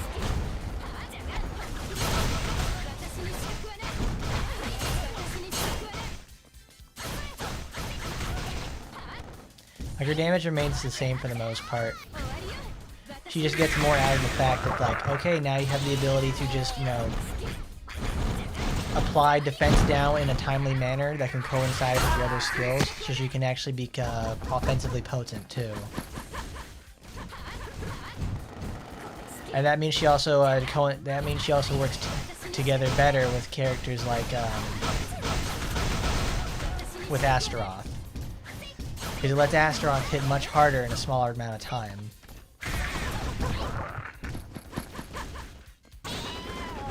Like it's essentially like a pretty extensive gamble, to say the least. However, it's a much more consistent strategy. Because like what I always do is I have Micah with the Foss supporter, so she can use 100% defense down. Then I have Tokiko with her defense down, and then I have it with her dart knife, which has a 40% defense down. And then Astaroth can come in there and do like 20 million damage and kill the bosses within like one cast of meteor, or just a little bit of cleanup afterwards.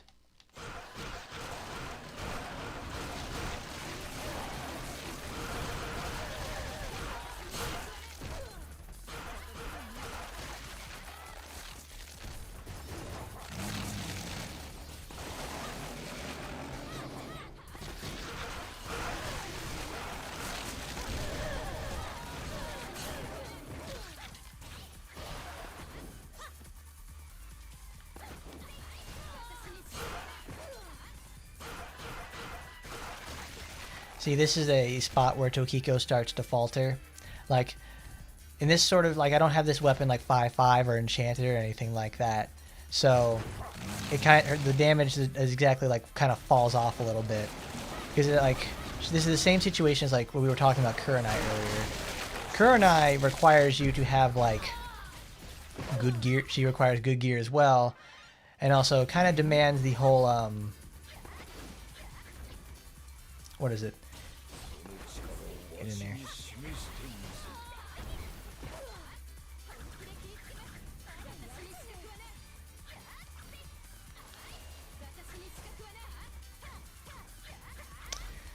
Well, shit. She kind of demands like the same thing. Like, all right, you need some good gear. You need some solid passives as well to make the most out of, you know, what she's got in store. Because without it, it's like, you know, she without clairvoyance up, she's a good old-fashioned death by 1,000 cuts. While it is extremely potent, while she can make those cuts feel extremely potent, you still need a sizable war chest behind you, so she can go on the warpath and just like beat the crap out of everybody.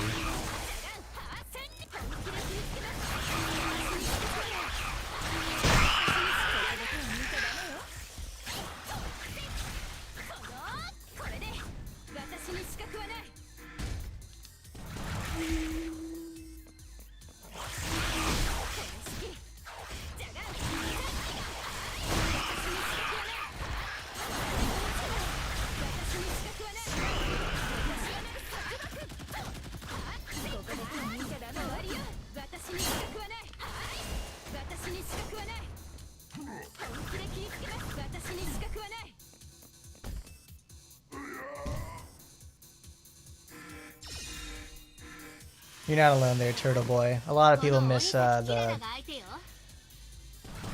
what is it? Like it's the battle clearing finish from Persona where she does that one. I think there's Tokiko. There's Kurenai.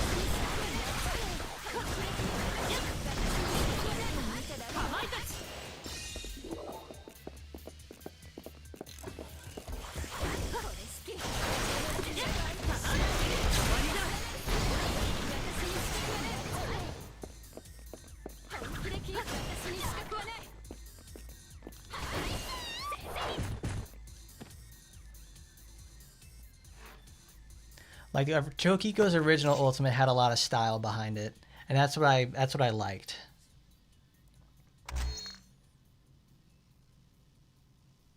Uh-oh. Connection died.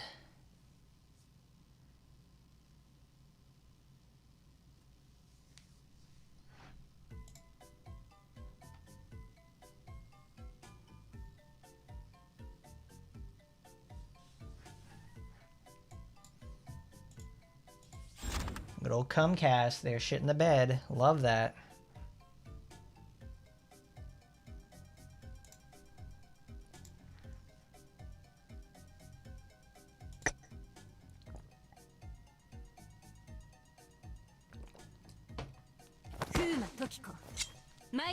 And here we are at the last 5 stages.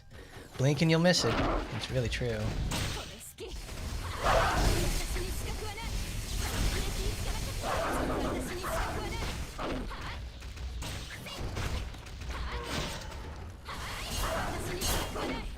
See, that's the one thing I don't like about how Smashing Spree works. Smashing Spree is like, it's a really nice cleanup tool. You can't really open up. You can't really want to. I don't really want to open up with it. It always feels like it's still way too dangerous. Because it's like, unless I know I'm gonna win the clash, I don't want to like jump in with it. Which is why like Stone Piercer's, the way it acts now is like such a direct, such an immediate and powerful upgrade. Because it gets her in, it gets her out. It weakens armor. It does exactly what I want it to do, which is be a useful cutting in tool. More characters need to have stuff like that, and I really, really wish they did. Now we have everybody's favorite fight is a good old Tokiko. Not Tokiko, Emoji Toyo.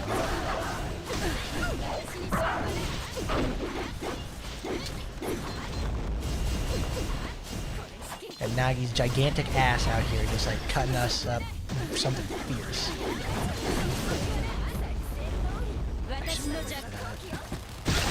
6 million. Good, but certainly could be better.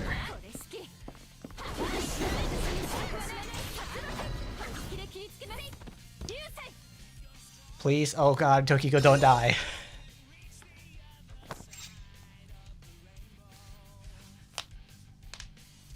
Got my Ting Tang gang up in here. Oh, that's always scary. Demon.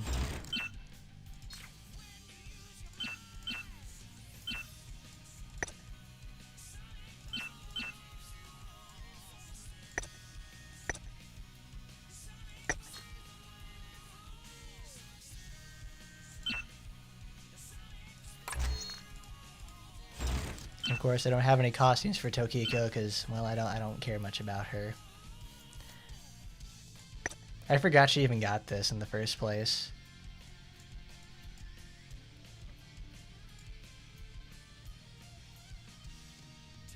We use the original Tokiko. I colored it this. I forgot about that. Sure, let's use that.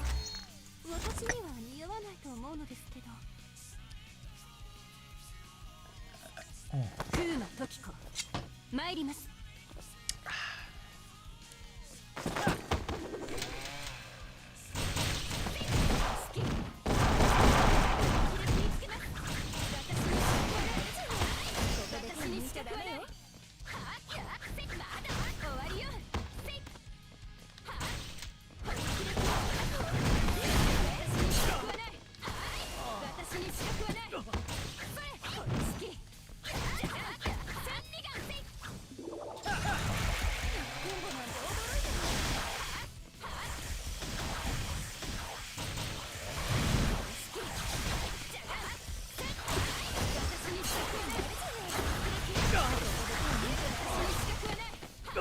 And nothing like advanced Tokiko gameplay, which is sitting there and waiting for clairvoyance to come back up, so you can bust down the enemies. Because you know what Tokiko knows how to bust it down with? She knows how to bust it down sexual style. There is no doubt in my mind about that.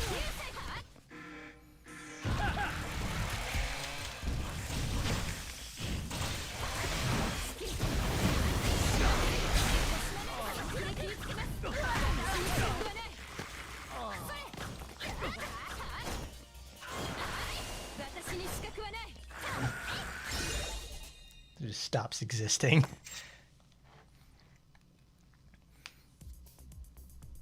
Like, there's been many times where I'm just sitting there like, I've always been practicing Tokiko in the shadows, because I wanted to do one day was where we would take her into the tower and it would show off that you could actually do Tokiko 100 no problem at all.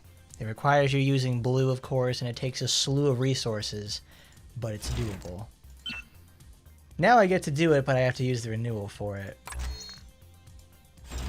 Which isn't exactly like a bad thing. It's just that, I don't know, I regret not doing it earlier, to say the least.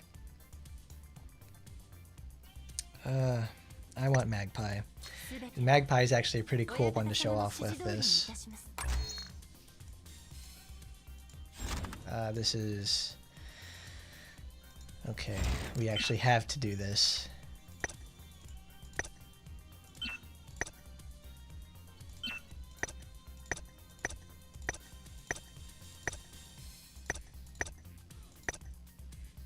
The machines this week.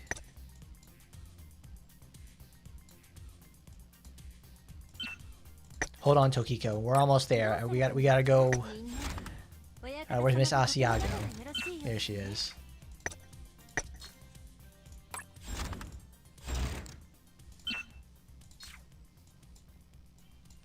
Don't worry, guys. We got this.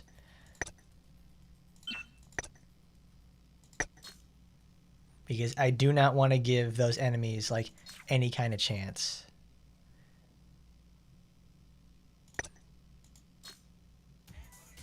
Featherine Augustus Aurora.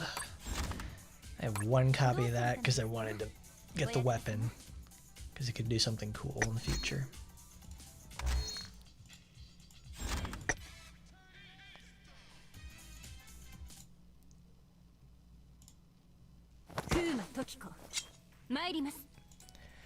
Alright, Tokiko. Go get him! What you gonna do about it, baby girl?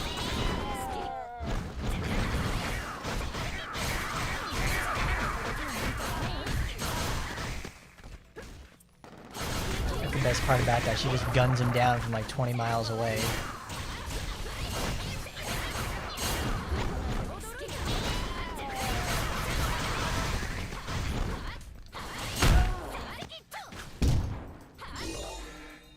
It's not enough particles to nuke them.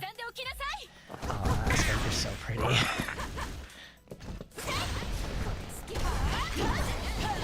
Oh, Jesus!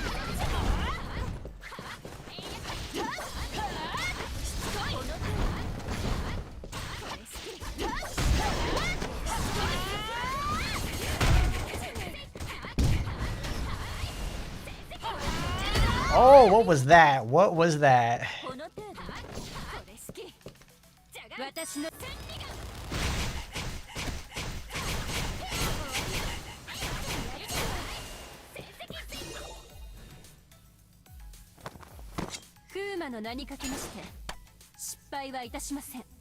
Actually crazy in the fact that the game lagged and I just saw my HP go from like 75% to like 15. I'm like, wow. Use that good old-fashioned bomb escape and they just bomb the hell out of me. Okay.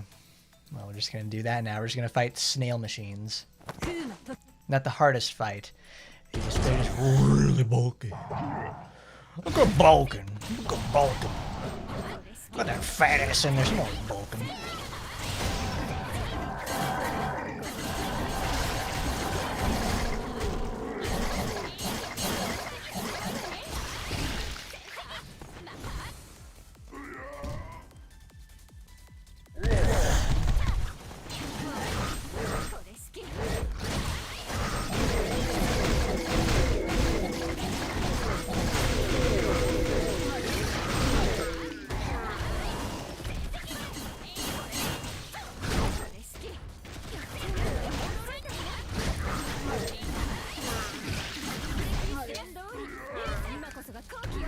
Many must fall.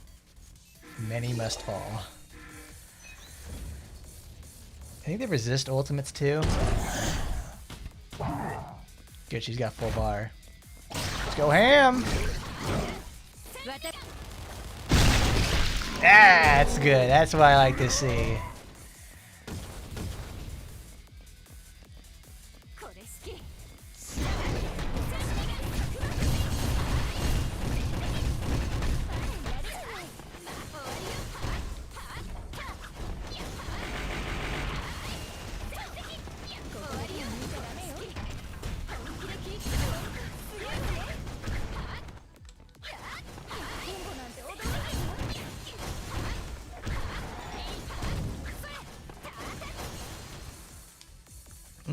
That's so good.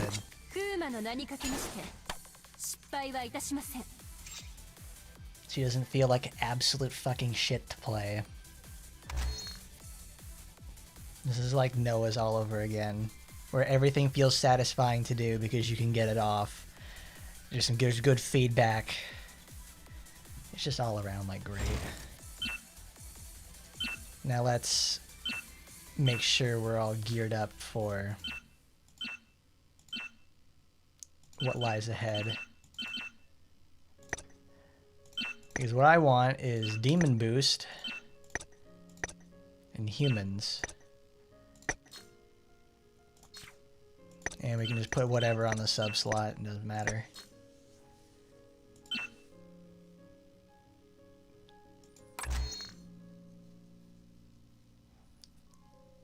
Because if everything goes right, I can show what happens when you get the perfect crits. You can make it hit 12 million. Tokiko. 参ります。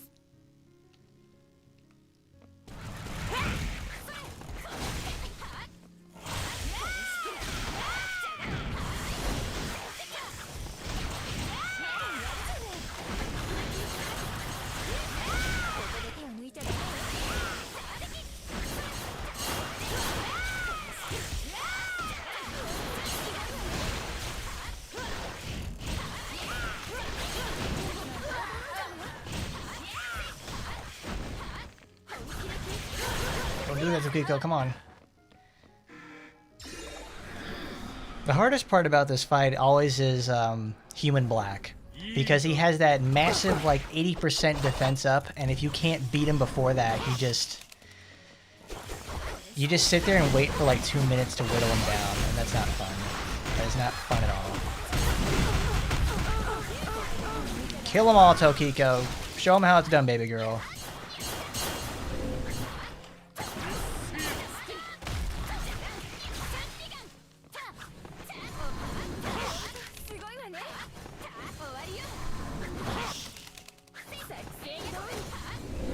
Okay, that's not what I wanted.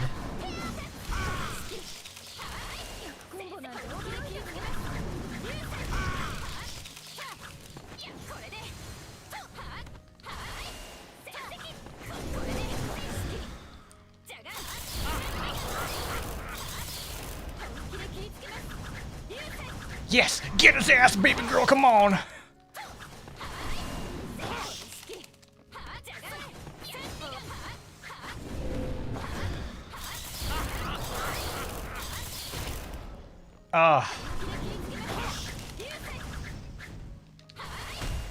Oh, that's good.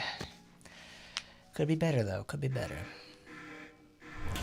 Now here's the piece de resistance. I gotta remember it's like 5,200 HP to do it. All right. Break the boxes.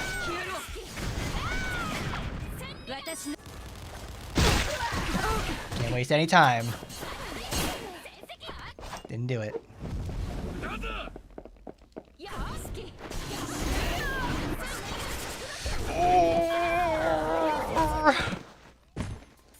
That's good. Unstoppable. If I didn't fuck that up, like, during the first part of the black fight, like, you can one-shot that phase, that first phase, and it's like, it's the most satisfying feeling in the world to do that. In fact, let's show it off. Because that is like, ooh. Boy, does it feel good to rip his head straight off.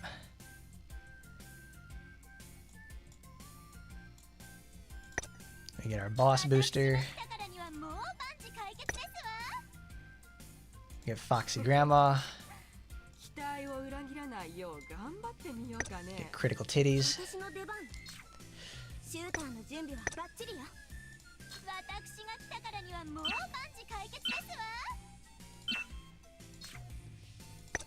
It's Squall. Squall. I want Hummingbird so I can actually get out of there. Blairvoyance. Demon Booster.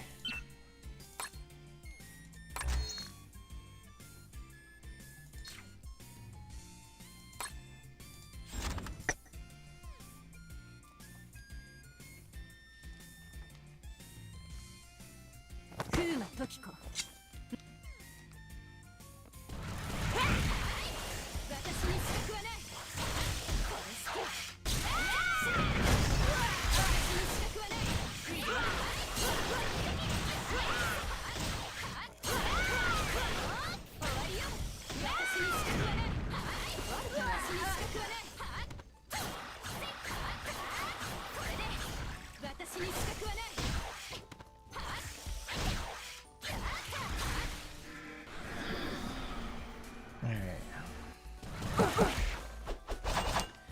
Get this right.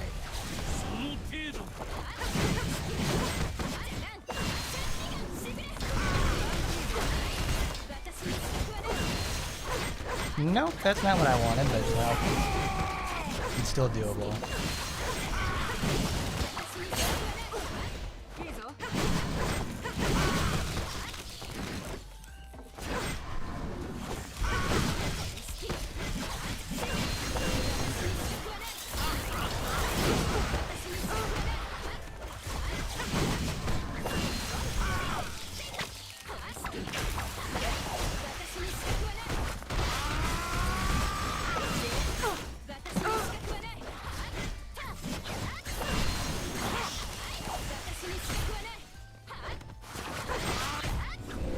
Shut your face up, baby. I only took about half of his health off. I probably should have put the critical damage Magatamas on there so I could actually get more out of it. Because now I don't actually have enough particles to do it.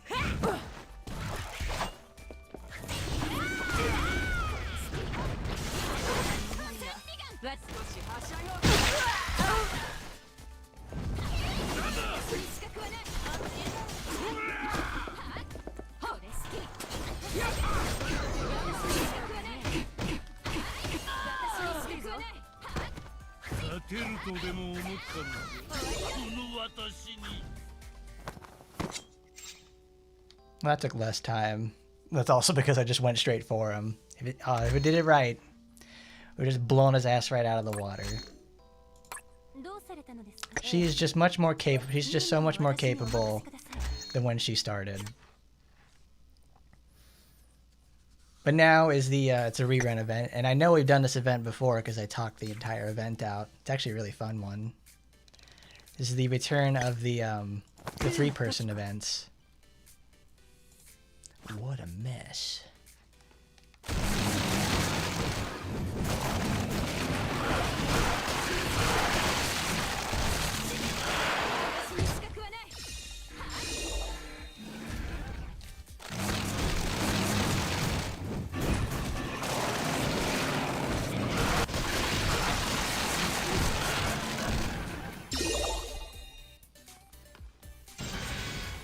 She's legitimately like she's so crazy fast now. And the fact that she can just like sit there and boost her own stats like that is quite literally like a toot her own horn situation. Like, my goodness, Tokiko.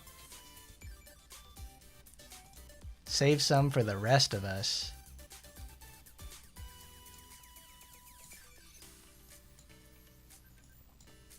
Where is she? There's Felicia.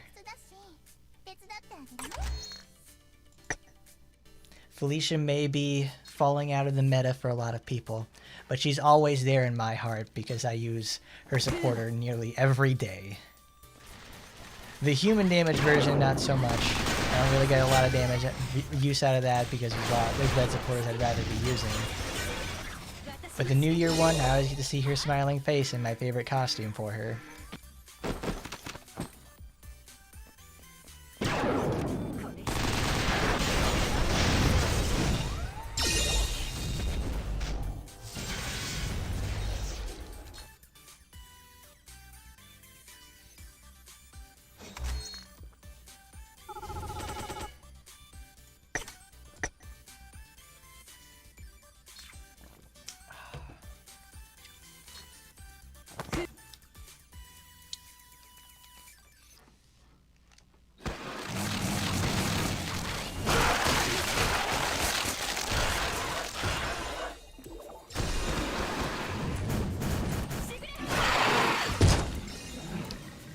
So let's see. One thing I've been doing lately is, you know, I've talked about before, like, oh, we're reading When They Cry, Higurashi. Well, I finished that about a week ago. I finished the original, the first 8, they're episodes, but it's effectively several novels in length. So I finished, over the last couple months, I've been reading that. It's been very good. It's been a lot of fun to read that, while also at the same time, it's been somewhat annoying because they're very fun to read. It's a very fun read for sure, but something I really can't stand with that is how they really just Mr. Ryukishi of 7th Expansion does not know how to cut down details on his stories, which makes them take like 7 times longer than they actually need to. Like, I honestly can't stand some of that stuff. Like, any other visual novel would have ended probably like a third of the way through Higurashi, any other standard one. It's like, it's such a chore to read. It really is. Actually, while we're here, let's equip her machine busters back.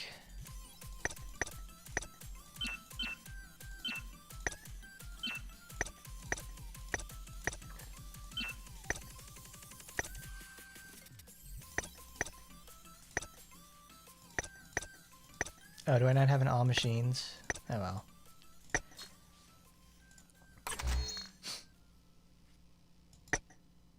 Like, during the story for Higurashi, you just sit there and like episode 6 is where I really felt like the story finally met its like a really good conclusion, where Keiichi and Reina face off on the roof and they have themselves the fight of their lives, even on a dangerous situation. They understand each other. They're just playing around. They finally get to talk to each other and understand each other. They understand their past from like different dimensions and everything like that. And it just becomes something like a reconciliation between the two for Reina's murders and Keiichi's as well. They reached out to each other and quote unquote saved their world.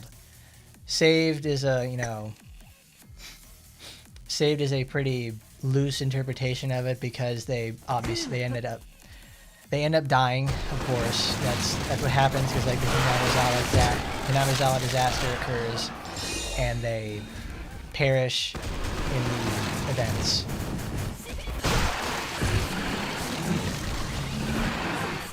And then you learn in the next episode about what is actually the Hinamizawa disaster and who has actually been doing all the murders. The fact that alone, that's like, I had been making my predictions based on like who was the murderer the entire time, and I kind of figured it out in like the first 2 or 3 episodes. So when it got to the end and I finally figured out who it was, I never felt so vindicated before, because it's like I discovered who it was, I used all the context clues, and I got all my understanding down,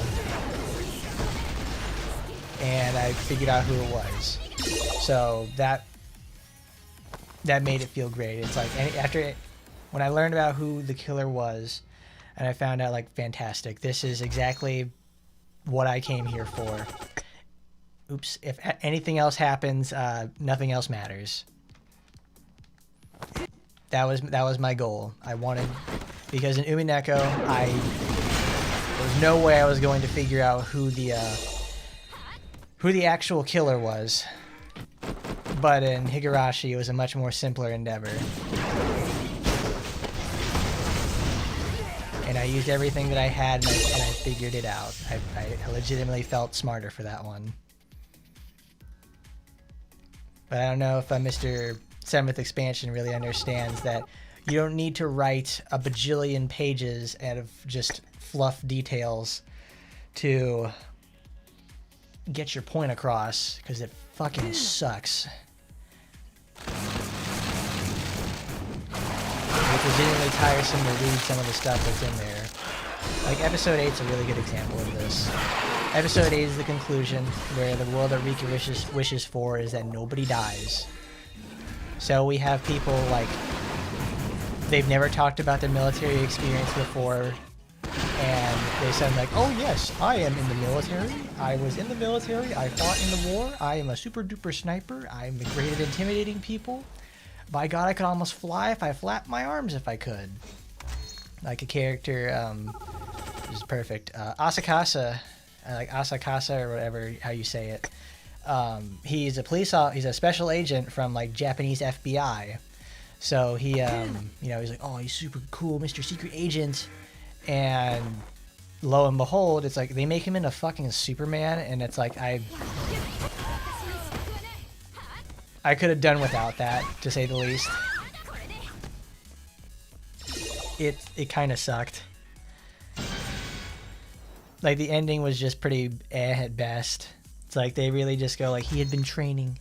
He let down Rika all those years ago in the first year of 5 years before the events of during the dam conflict. So now he's not going to let that happen again. And lo and behold, he gets his chance by divine intervention, and he wins.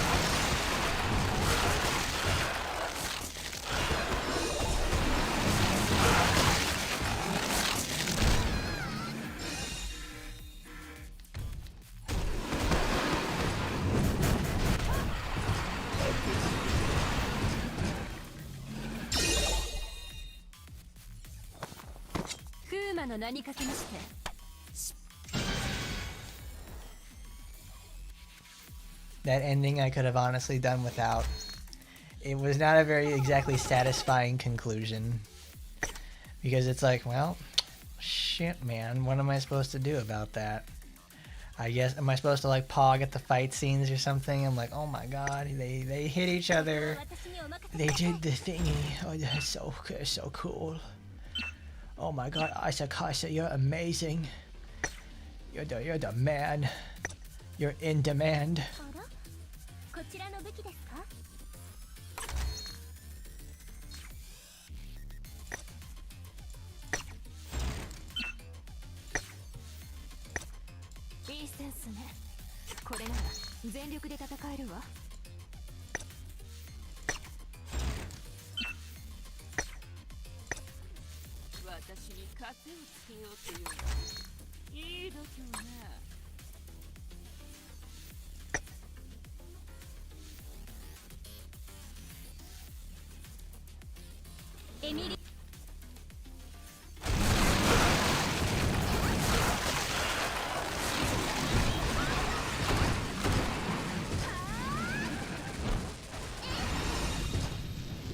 So yeah, that's how it's been going with Higurashi for me. I'm happy that they got their happy ending they wanted, but I'm kind of glad it's over, because man, that guy is like I like to call him like the George Lucas of visual novels, because nobody has ever told this guy no.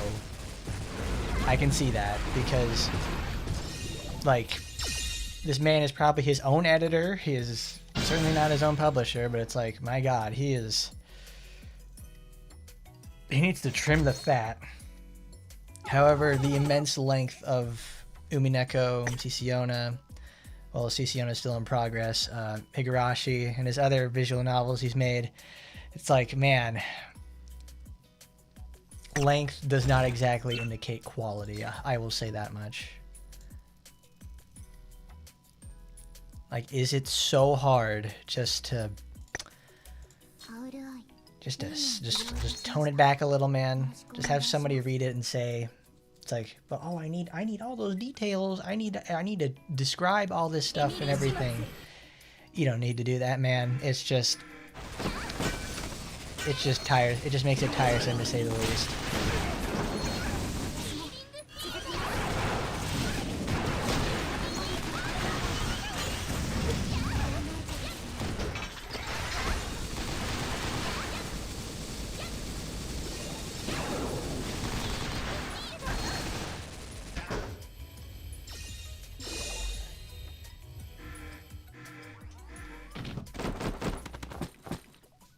And that's enough out of visual novels.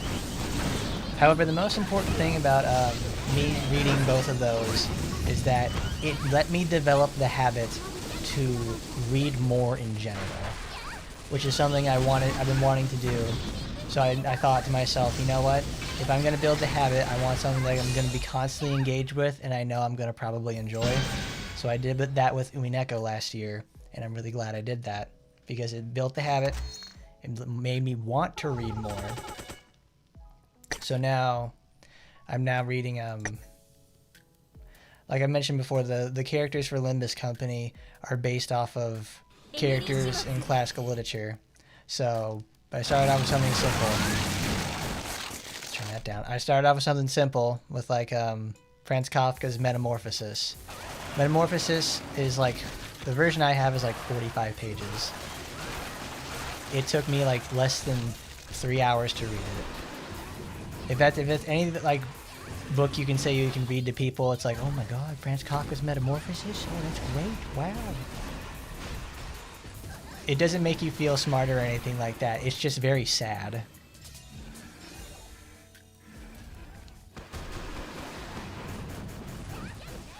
I don't exactly want to look up like book review on anything like that or make a book report or something like that on something like Metamorphosis because it's always like, it would feel honestly too pretentious for that sort of thing. Because my interpretation of it will ended up like, what is it? When Gregor turns into a cockroach, he turns into a cockroach, and he's like, I immediately thought of it as like, all right, he's either a depressed person or he's sick, and the rest of his family treats it like he's like got some sort of terminal deformity or just like gross illness. So that's when I put like 2 and 2 together on myself for that one. It's like, oh, that makes a lot of sense, because he's just like, he can barely feed himself. He can barely act. He's mostly confined to his room 24/7. Nobody wants to look at him. Barely anyone wants to talk to him. And they treat him just like an animal or a bug, essentially. He's effectively just like a second-class citizen at that point because of being an invalid due to his condition. So what we have here is a case of, just like it's classic, you know, mistreatment of the elderly and the sick. Which is honestly like, ooh, that's a... Because it ends it, but most importantly, it just reminds me of like, when my uncle...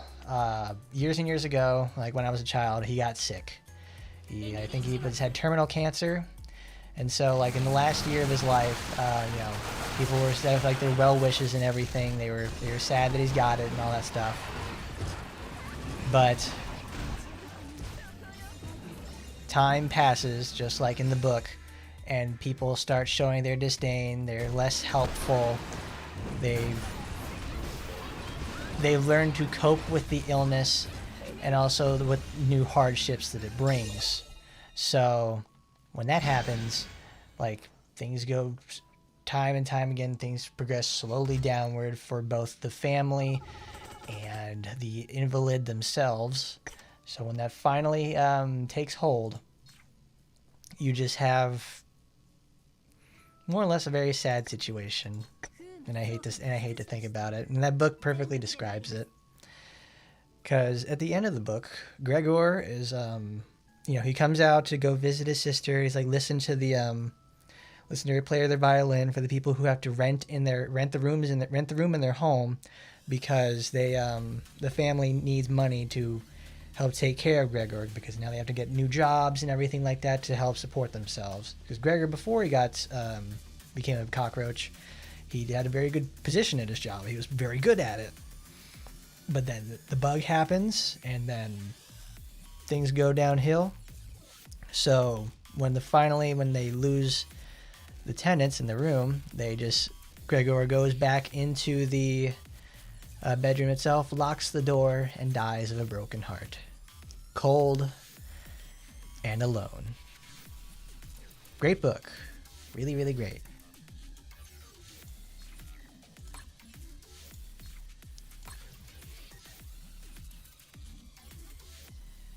Because instead of being understanding to the condition and trying to help in them in the best way they can, well, yeah, it's like you can say that to people to some extent, but it's like, it's another thing to live it. With Saika in there.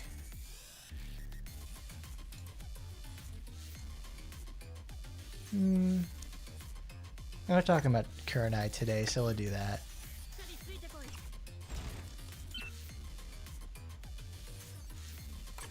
Let's get this first round of bonus stages out of the way.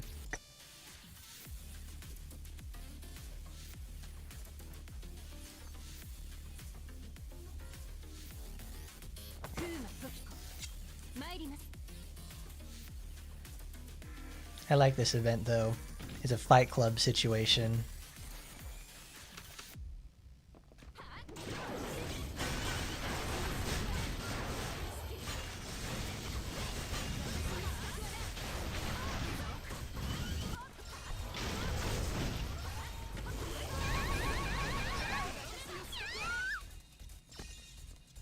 Emily, girl, you gotta be quiet. It's so loud.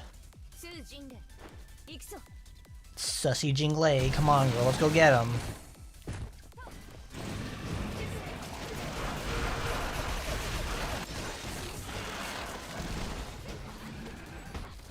I think there's one more round after that. Yep. Papa Bones coming in hot.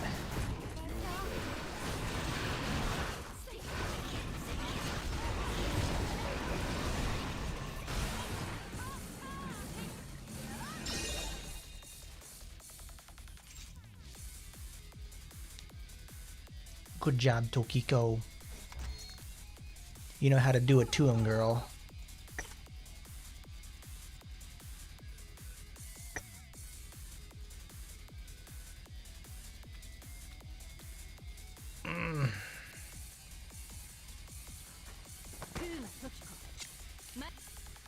So after I finished Metamorphosis, I'm working on another book right now. The Albert Camus classic, The Stranger. That's a very good book too. So far I've been liking it a lot.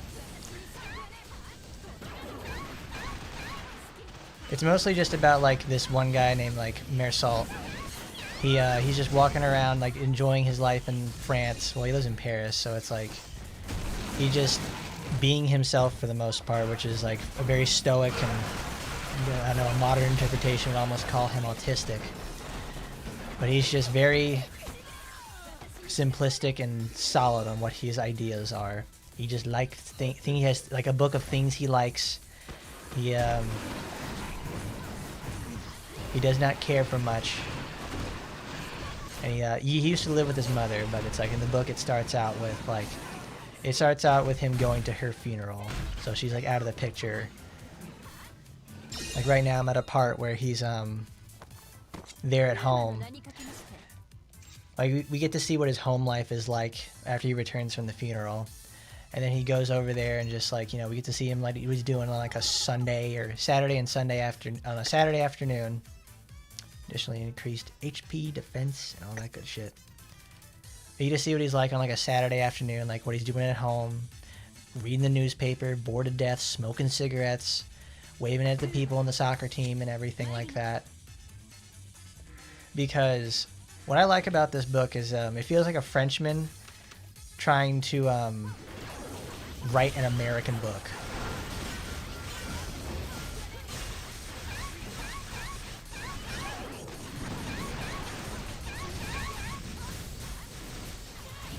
I don't need to worry about it here. They got that shit gonna lock.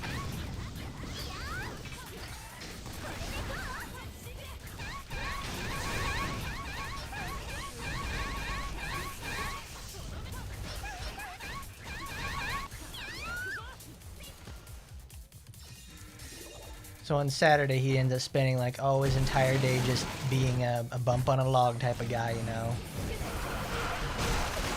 Nothing too crazy about him. And then on Sunday, he goes and meets, like, he goes to the beach, I think it is, and then hangs out there with, He goes out there and hangs out with his this one girl from the place he works at. And they take an interest in each other, and that's where I'm at so far.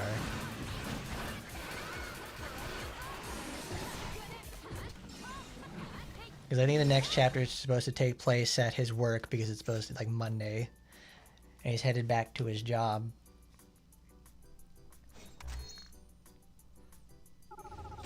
So there's certainly still a lot of book left. Because it almost reads like almost like a diary of sorts. Because it's just almost like a stream of consciousness situation when he keeps describing events in his head. Or how he's interacting with, like, the world around him. Which, honestly, I don't mind at all. It feels nice because it's a very straightforward and simple read.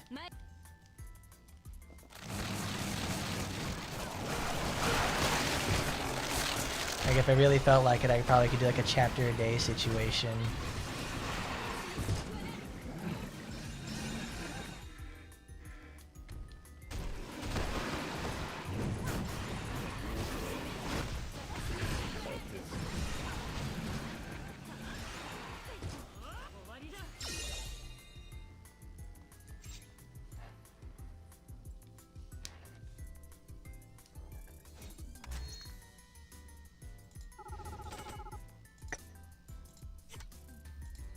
Alright, I don't want Saika, I want Miss Gemily Simmons.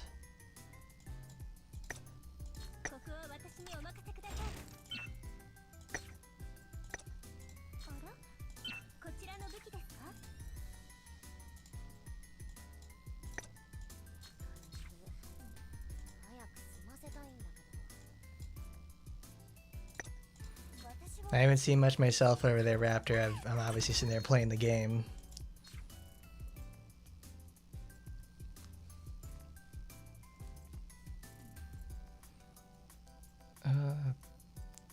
Astaroth.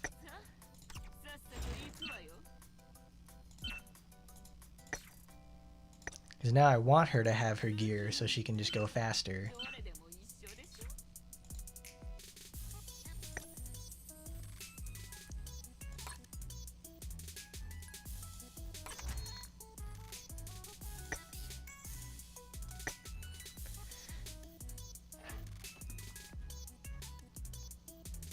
Oh, that's right. We always use Blue Archive music all the time. That's a really fun thing because the music for that game is fantastic. But what I'm mostly concerned, like as of late, Blue Archive is the artists from there have they're traditionally freelance artists who just come in and like do whatever they want for the most part. So as of late, some of the artists have just gone on to do like another project, and they take, obviously when they're one artist, they take their visual style with them, and they make like their own thing. So they're making like their own Blue Archive, but it uses various historical swords, fictional and non-fictional, obviously.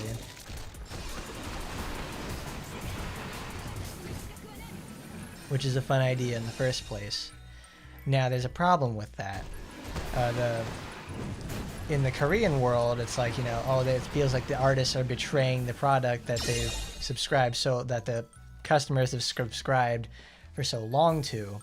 And then that, that makes them angry, makes them sad that they may leave and do something else because they keep making nice characters. Now, the thing is, it's when you ask around other parts of the world about this situation, it's like they don't care. It's like they're freelance artists in the first place. It's like it doesn't make any difference. They'll make pretty ladies anywhere they go. That's like the long and the short of it. Getting too hot and heavy over something like that is a waste of energy and time. You could be enjoying the new product that they're going to be putting out later on. Because it's effectively going to be the same thing. Because, what is it? That game will have Blue Archive artists and writers, from what I remember. So it effectively will just be like a new Blue Archive. Though I don't know if the visual novel format is like something they wanted to do, because honestly, I would rather just sit there and read the story for Blue Archive, because dude, playing that game is fucking terrible. I really hate it. It's like the one thing that like turns me off from the game in the first place is how you play it. Because I like the setting and I certainly do like the characters, but I'm like, I can't be doing this whole auto battler thing. Like that's not my type of game. I need a little bit more. I need a little bit more degree of involvement, which is why Action Taimanin, Punishing Grey Raven, and right now Limbus Company hit it for me, because it's like there's just enough level of activity for me that makes me go, yep, I can dig it. I can do this. There's a level of strategy you have in this to make sure you can like win the fight through either merit or power.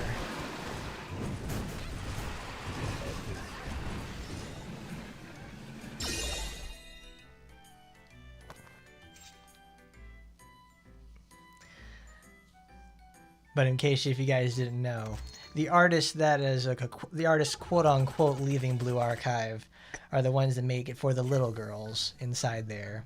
So the booba gamers don't have anything to worry about, because you know it's like Karen and Asuna's artists are like, oh my god, oh we don't have to worry about that, even though typically like the fat titter characters are some of the more thematically poor, to say the least, and the flat-chested girls actually have a lot of story development behind them, and they're really cool.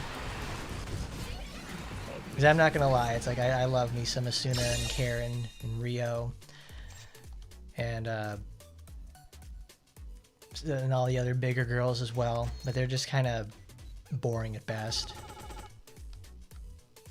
The bodies are pretty, but they certainly don't match it in the thematic department. Because when you get both, oh man, that's where the money's at for me. That's why I always maintain like the best character I've ever had, like the best female character that I've ever seen in like a game is Alaphi's Fate Burn from Monster Girl Quest and Bayonetta. Because they're more than just a pretty face. They actually have involvement and agency in their stories.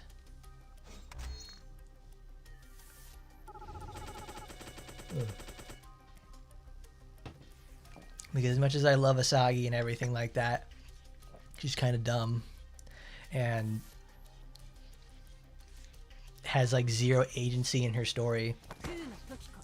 Because, well, that's obviously the point of it, because she's designed on a conceptual level to be crushed to bits under cucumbers of lusty fury. That's like the whole thing about her.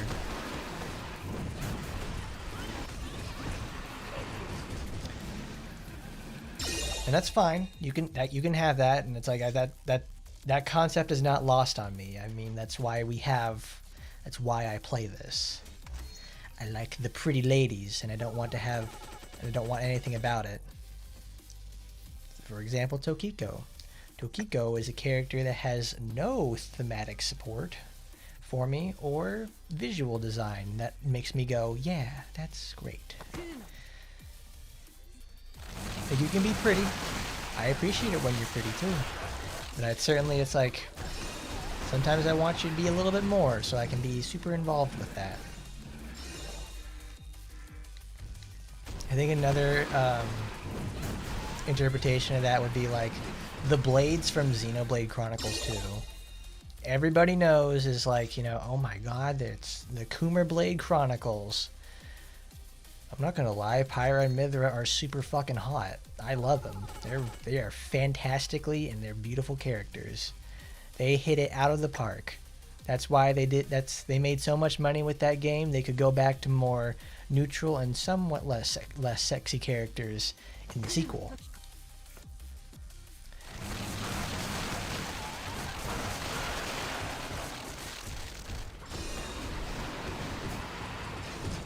which is just fine by me. Because they managed to satisfy both the story aspect and the sexual aspect. Because I mean, by God, people still argue this day. It's like Xenoblade 1 Total Wheat is a much more serious story. It's the characters are not very sexy at all, so you have to take the setting and the story seriously.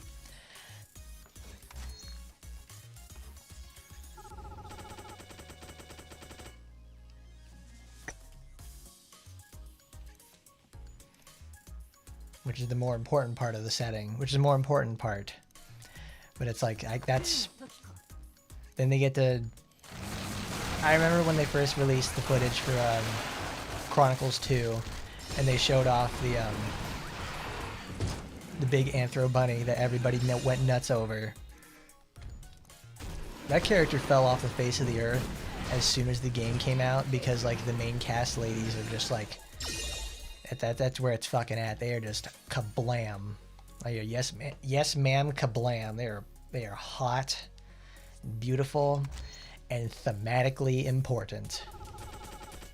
They're more than just a pretty face.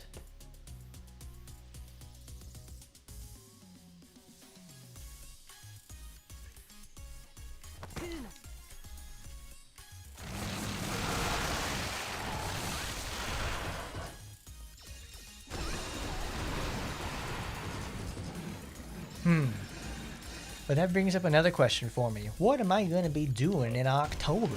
Well, October's a pretty big month for me because it's when we get our Resident Evil playthrough. Hopefully we can finish it this time. And we have my birthday is in the middle of the month. So I have that. There's Halloween. And of course, at the beginning of the month, there is this game's anniversary. Oh, 9500. We're going to be here for fucking hours.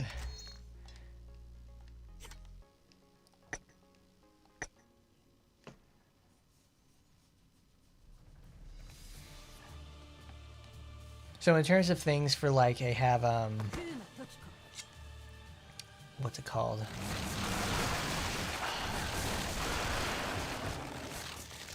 In terms of things they want to do for anniversary, I would like to see them have another competitive waifu war event. That is something they should probably do at least once a year. Those are always like a very high engagement situation for these games. It certainly does make for people want to spend more on the game, because obviously we have excuse me, I'm burping, because we have two characters that have inherently released as of late, not really released. We have Natsu Inage, good old Foxy Grandma, and we have, I forget what the name of the girl from chapter 22 is. She is obviously character fodder for sure. That would be a nice competition to say the least. I don't know what they would call the competition, but I like to see them on a competitive level, because it is an established character. We got Foxy Grandma from RPGX, and we got this brand new OC character that looks like Raiden Shogun at home. But so we get them to compete. That would be a fantastic way to get people just hyped up to go for anniversary. And the last thing we all want is we would like a collaboration, but we don't want to have to pay out the fucking ass for a character like that again. Because Anne Rose actually does have her use in VR, but you have to buy her for that low price of like $35, which is absolute horseshit. I mean, I'm no better. I have her myself. But I just wanted to do it for the coverage, because that's one character that nobody can get for 1,200 gems 2 weeks later after they see the video and go like, yes, that's it. I would like to get that after seeing her in action. It gets me up. It gets me going. No. There was nothing for you there. There's nothing for anyone there. Unless you really liked Andy Rose.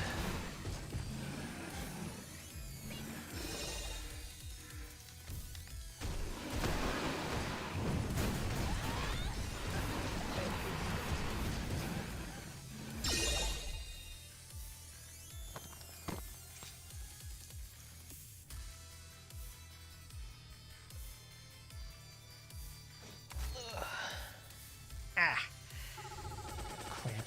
You get a drink.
My goodness, though, everybody's got birthdays. Everybody's got birthdays in October.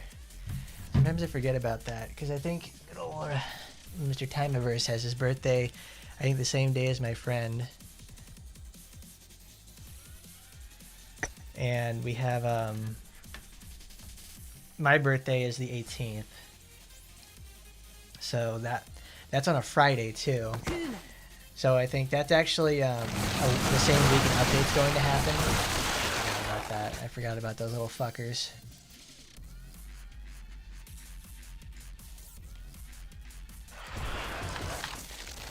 Can I change the options? Yes. So let's turn down the sound effects to like 1. See if that makes any difference. Any vast difference.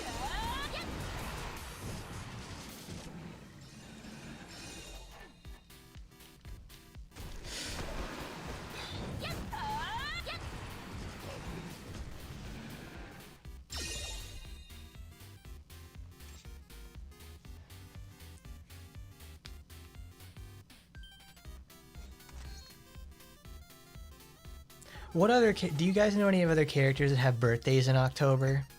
Because the only one I can think of immediately is like Yukari Takaba from Persona 3. Her birthday is like the day before mine, October 17th.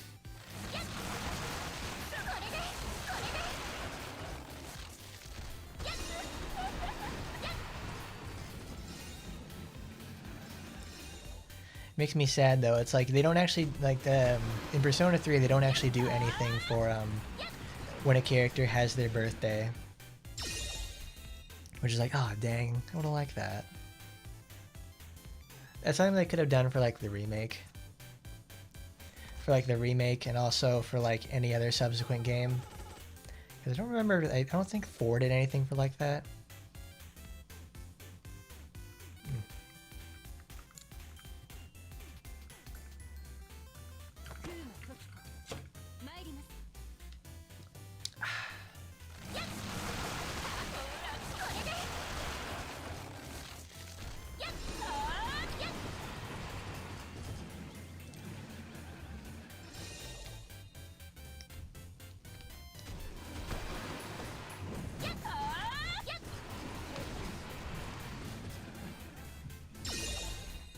Where's my mouse? There it is.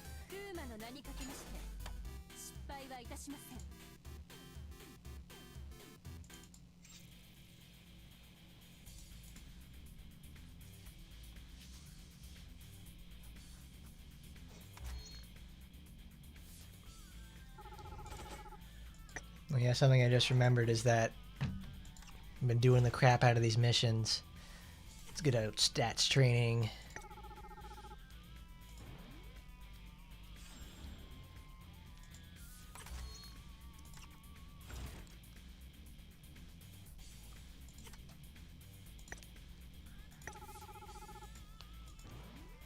Just Miss Emily over here just maxing out her stats, no problem.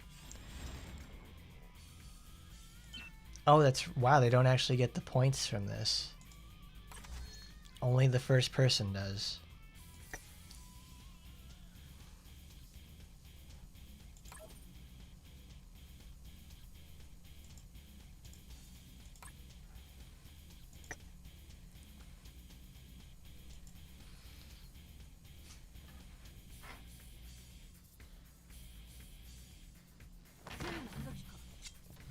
Ah, damn. You know what? You know what I didn't check, though? It was like...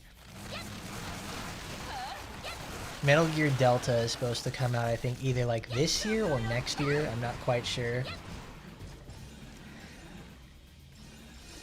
But I don't know. Sometimes I feel like I get the urge to play... well, specifically I mentioned like Metal Gear because a very special thing happened this year is that Metal Gear Solid 5 turned 10. That is like... That's a very important thing for me. Because that game came out, like, yeah, it turned 10 this year. I thought it was like 9 or 10 years old, but no, it came out this year. It came out 10 years ago, and 10 years ago I was like just graduating high school. It's like a very large passage of time for me. It's one of those moments where like, yeah, I'm getting older. I feel it happening. I don't exactly like that realization, but it makes me also want to do more with my life. That's something I've just realized I've wanted more during my time, like growing up, is that I would like to do more. And there's no reason to hold myself back. That's a little too real, though.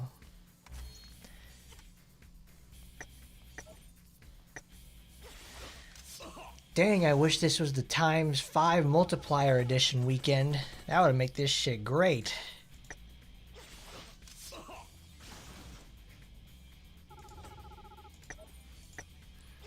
Well, also the farm feels longer for this because it's also...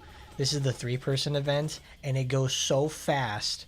It's like, alright, well, there you go. I can't do much about it. It's already over as soon as it starts. It takes 16 seconds, but it always feels longer because I'm not doing anything. Like, this is effectively an auto-battler mission, and, like, I don't like that. That's yucky.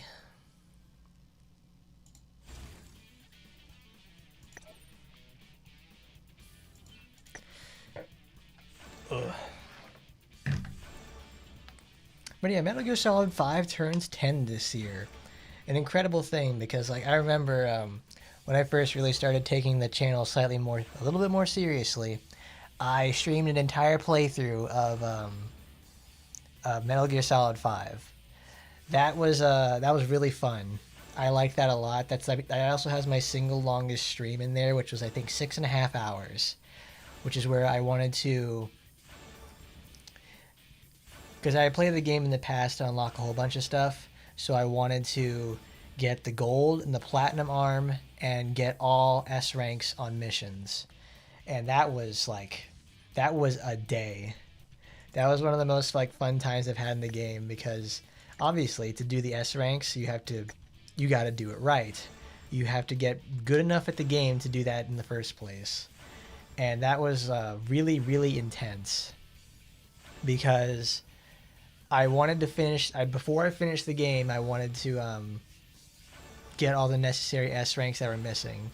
Because when I played the game, like, when it came out all those years ago, I got most of the S's, but I didn't get all of them. And that was fantastic. It really felt good just getting all those. Everybody should play that game.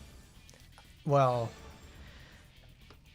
if you would ever play Metal Gear Solid 5, I would honestly consider getting like cheat engine or something so you can bypass the IRL waiting times for deployments and missions and upgrading your equipment, because that is like the worst thing. That is the single worst thing that they did to that game. It's not like about, they have on-site procurement missions, which are like the best thing in the game. And, but like upgrading your weapons, something simple like the sleep pistol will take you, I think, a total of 4 real life days from like 1 to a pretty solid state. Well, not like a whole day, but it'll take like, cumulatively it will take a day, but it's like the fact you have to wait on something that you should just be able to go like, I have the resources now, I should be able to just, buy it. Because I mean, is it supposed to reflect on how like, oh, that's procurement for like how a private military company works? It's a lot of waiting. Okay, well, but here's the thing there, Kojima. This is a game. I know what happened. I know to plan for long lead times and problems in procurement and shipping. That's something I've dealt with before, and I don't want to deal with it in my game. I come here to not think about that. Because the classic thing about that game is my S-rank soldiers dying on a trip to go pick flowers. Because they have a percent chance, they have like a success rate chance. Like I think it maxes out at like, like the highest level procurement missions have like a 90% chance of winning if you have like all good like people and everything. It'll never be 100%. So there's always that 10% chance of losing a very high ranking soldier to picking flowers, which is absolute bullshit. I really hated that because it's happened before, and I wonder where all of my good stat soldiers gone. They're fucking dead while getting shot to death picking opioid flowers. It's like, I can't not believe that. I mean, it's been 10 years and mods have certainly fixed a lot of this stuff, but I wanted to have a vanilla experience for that playthrough, and the vanilla game is certainly with its problems, but having certain things unlocked already made playing it like extremely fun. It made missions go smoother, and it made just sneaking around an all-around treat. Because if there's any game to teach you, it's like to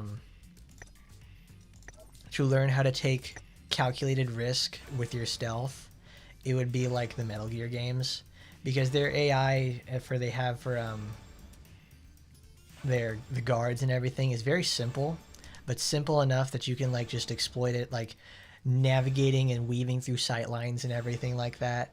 It's really fun to do so. Like there's always those videos that like Japanese players for Metal Gear Solid 3, they'll do like absolutely crazy stuff, like just baiting the guards out and everything, and just like standing right next to them and never getting caught. It's like, that's how exploitable it is. Oh. So getting caught in those type of games is typically, it's your fault. But there are many, many more ways to make sure you can avoid getting caught in the future. Like those are really nice games where you feel like you get better as a player and you really feel unstoppable afterwards.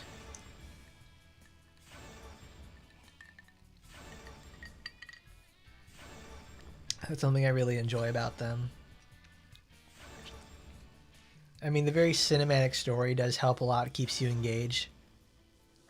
But learning how to, like the concept of taking more calculated risk with, after you've learned enemy patterns and behavior is like, that's when you really feel yourself step up as like a player in that sorts. And more or less, that also applies to like really any other game as well.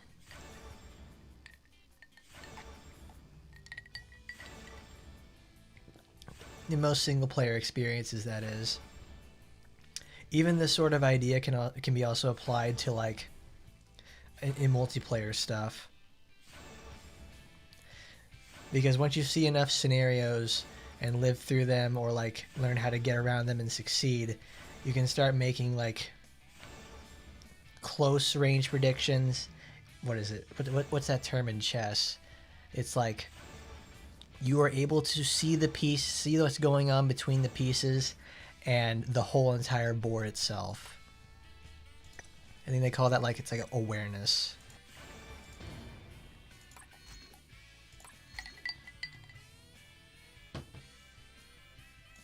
And that level of awareness is like the most important thing you can do.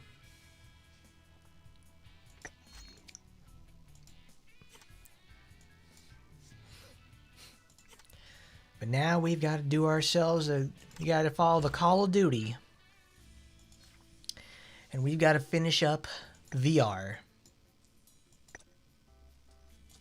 Got to find my machine boosters.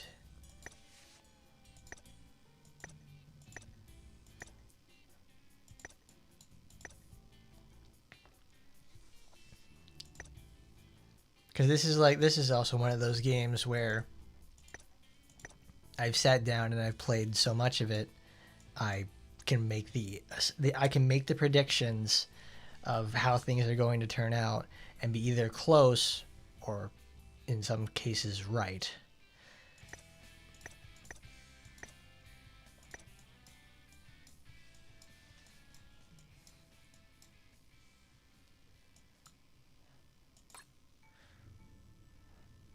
What does she have? Demon, demon, human, human.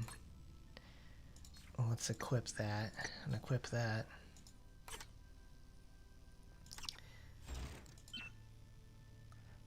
No, she doesn't need that. She needs the Boss Buster. Oh yeah, I was doing something earlier where one person was talking about how they have the what do you call it? The HP in arena, like whenever the AI goes up against your team, the higher your win streak is, the bigger the HP bonus the enemy is going to get because they want you to lose. She got Fire Wave, I want Fire Blast. So the question was, like, if enemies have like 200 to 500,000 HP in the arena, can you even get that in the outside of arena? And I was like, all right, let's see if that's actually possible. And it certainly is, because I went out there and I put out a pic, and I found all the HP increasing supporters.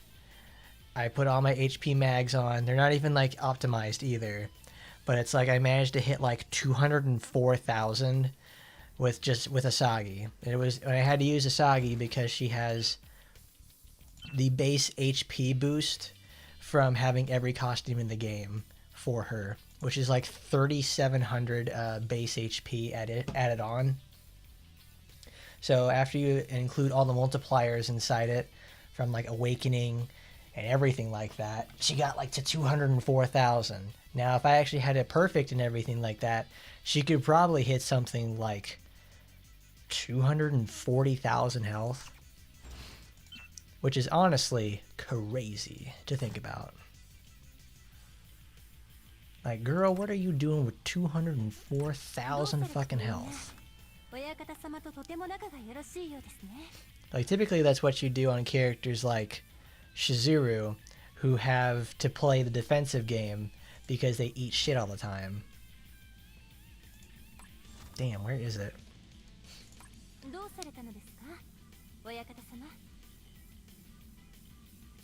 I need to find the Magatamas, because it's like, I am very sure I put my machine busters on her.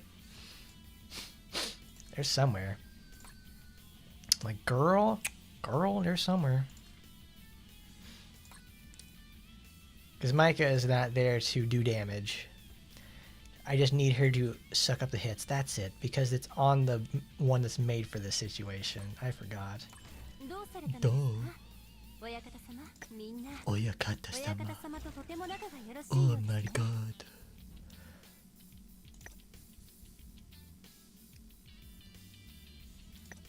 Tokikomeki.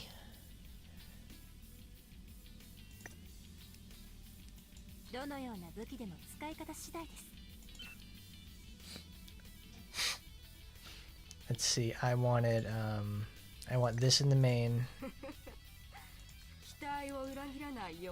And I want 2 green.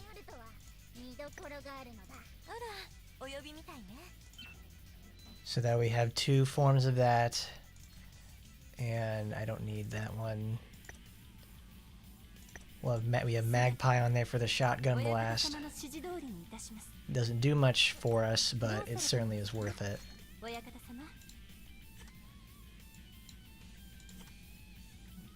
And she has all of her machine gear. HP boost. Yeah.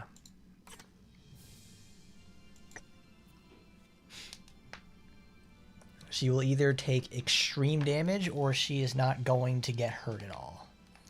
That's the Tokiko way. Oh, good.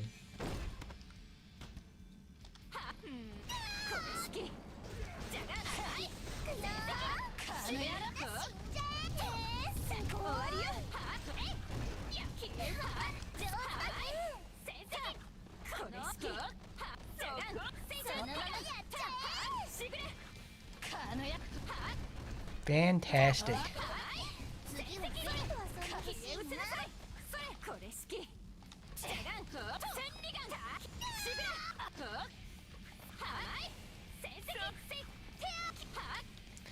Sorry, we can turn back the sound effects on this one.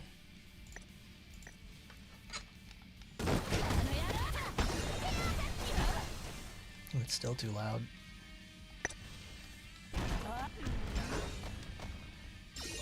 That wasn't bad at all.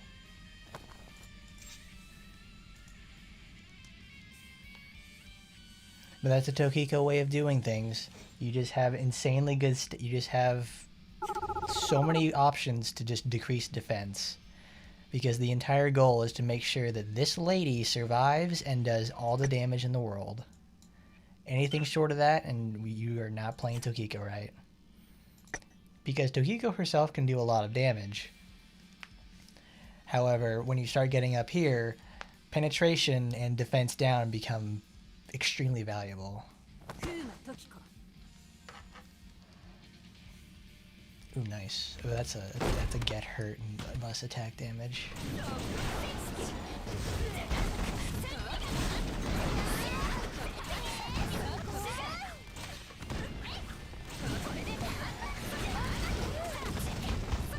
Oh, fire, fire, fire, fire, fire. Oh, ooh. Right, now I have to quit.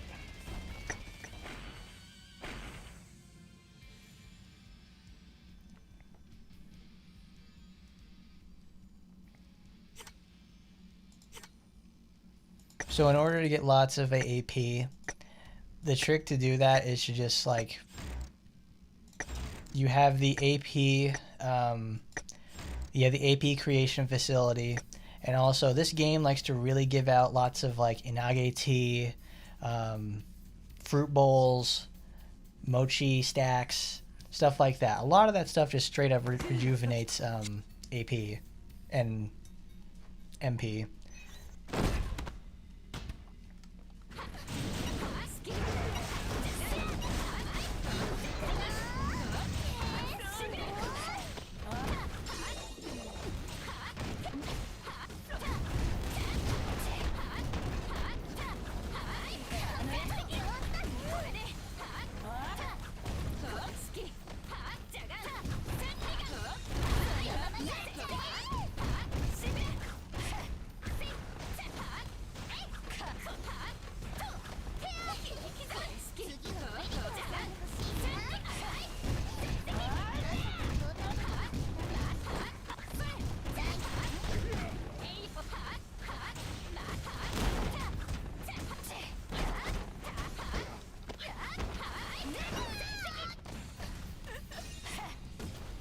All right, they got you guys. You got it, girls. Come on in there. Great job. You know, I should have expected that when I just ran straight into when I used the teleport move and just ran straight into there. I mean, she took 70,000 damage. And neither of these guys got hurt. And that's good. That's what that is Tokiko's job, is to just sit there and like soak up hits. In fact, I don't even actually need these. What I need for her is to have more health.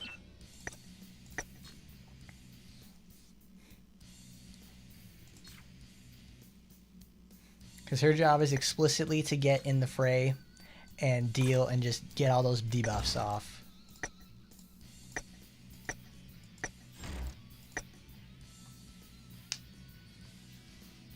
And the most important part is we're getting fast clears with this too.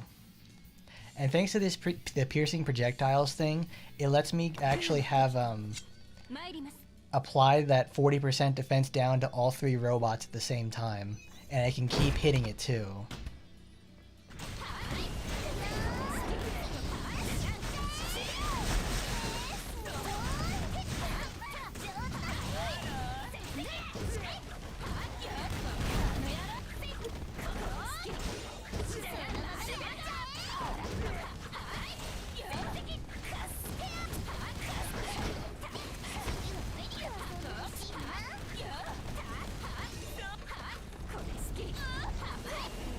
Oh, she died.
Alright, looks like we have to go to a different floor after this.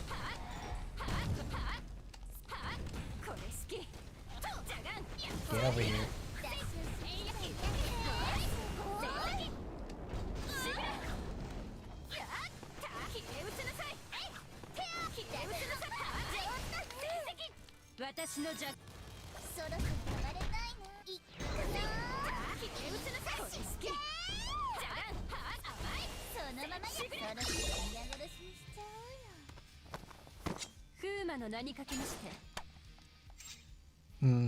That was bad. But we made it through.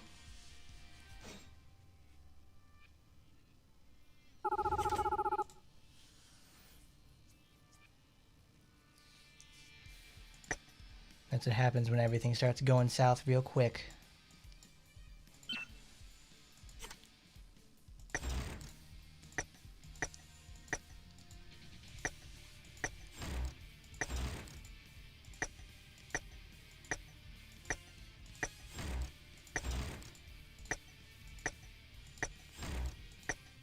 Because the only thing I need out of these girls is to just stay away from Tokiko. Sadly, I wish. Well, that's part of the challenge itself. Is that you can't slow the robots. If you could slow the robots, this would be like this would be as easy as mass Taimanin. There wouldn't be a challenge.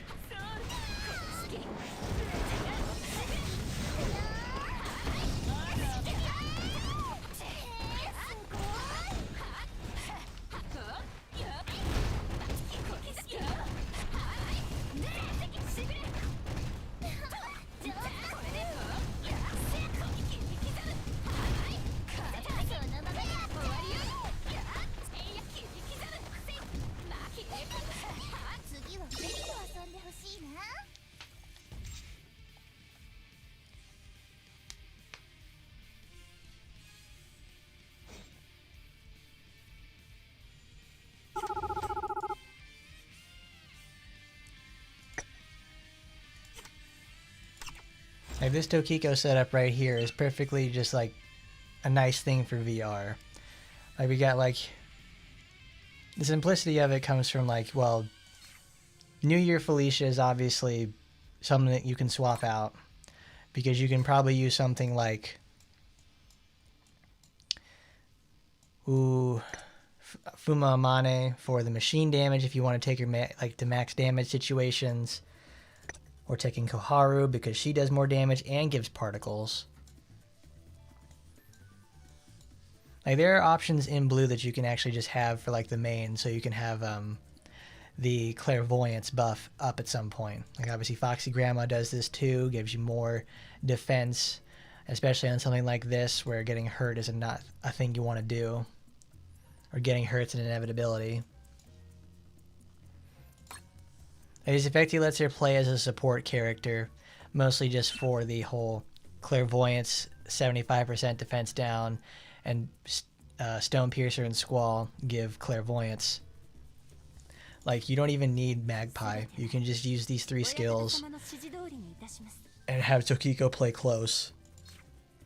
Magpie actually makes this just much easier.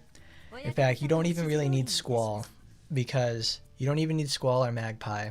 You could actually just substitute Squall for Magpie, because obviously getting in close with Tokiko is a dangerous situation, so you have to be a little prepared for that. And thanks to the spread projectiles and Tokiko's ability to apply 2 forms of defense down, one with her attacks and also clairvoyance. And I mean, you see how many times we're getting clairvoyance off in each of one of these fights. In that one fight where it lasted like 2.5 minutes, like all day, she's just putting them down all the time. These enemies like are just bulky as hell, but they stay debuffed. They're always perpetually sick, which is the most important thing you can do in VR, is make your enemies weak.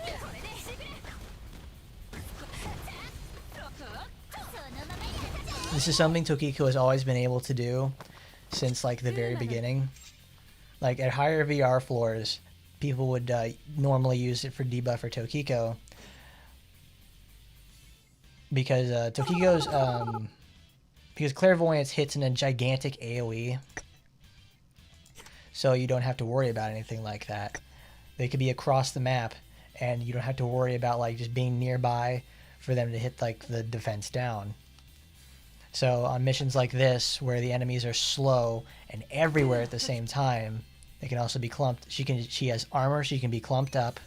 She can get, because of the armor, she can be clumped up, have defense against the situation, and able to get debuffs and the buffs off.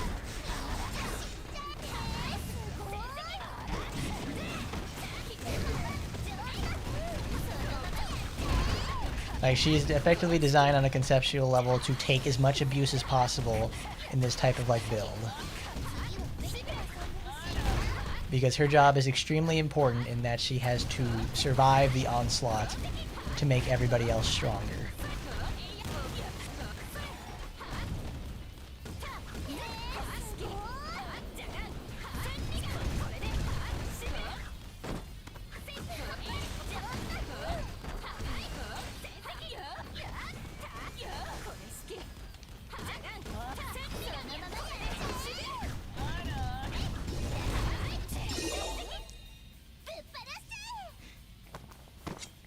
Like, her incredible speed just makes this so much easier. Like, before this, like, typically what you would do with Tokiko is you would take Magpie and just strafe around the enemies to catch their, to aggro them, get their attention, pull them away from the group so she can do whatever she needs to do. You don't even need to do that. You can... Tokiko now actually has an offensive support. She's like offensive support, if you could call her that. Which is a massive improvement for what she used to be. Because like before then you just sit there and just try to get as many clairvoyances off. But the cooldown for that was base 18 seconds. And even after cooldown boosts, it still took forever. And obviously it didn't align with any of your skill cooldowns.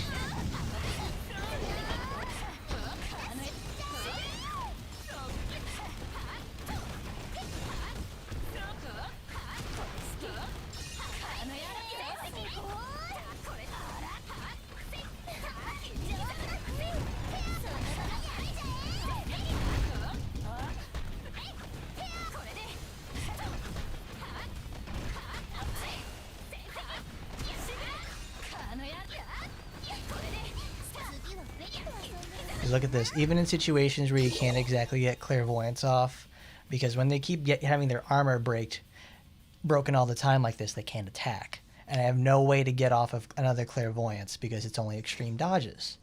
So you have the dart knife, that's 40% defense down, easy peasy. Micah took no damage because she's a great girl. It's like great stuff. Love her to death.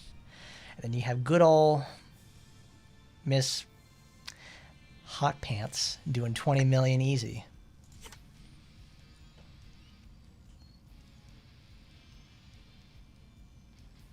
Oh, you go for long clairvoyance. I go for the defense drop.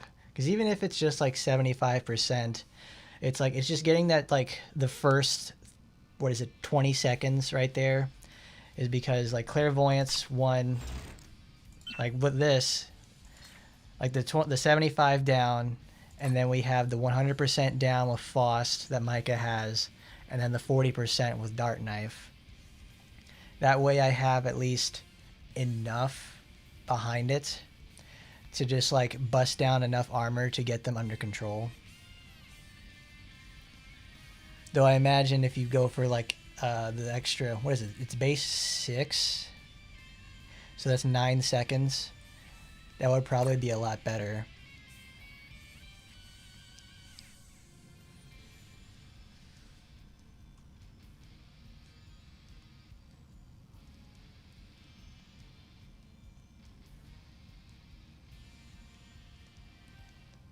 It's true. It allows for more consistency because it lasts for 9 seconds rather than just sitting there for 6. Because I forget how long it's I don't know what 30% of 15 is off the top of my head. That's probably like 11 seconds. It's like it's a decimal. It's like 11 something seconds, which is like what? That's 6, 9. That's something to try then. Oh, that's right. I don't have a lot of enchanted red stuff. Because she's using this, and I don't want to take that off of her. Wait, actually, in fact, that would probably be for better. Because Micah doesn't do any damage. She's not the primary damage dealer.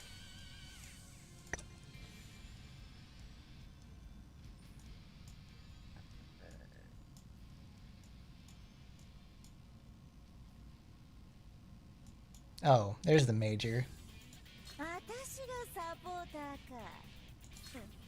Which one's Kurumi? Oh, her. I only have her at 2-5. Does it work in the sense that's like if any enemy dies during the entire mission? It's like if any enemy dies during the entire mission, like regardless whether or not it's her kill or like Astaroth's or Micah's, does that count to the stack? Because this is honestly like a pretty busted ass supporter in the first place, even at 1-5. Oh, that's fucking cool because there's so many mobs during this mission.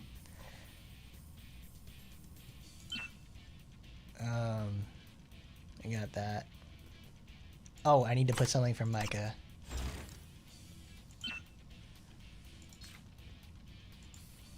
I should have given her the major. No, I don't really need to give her the major because it's like whether or not she dies, like she doesn't really do much for damage.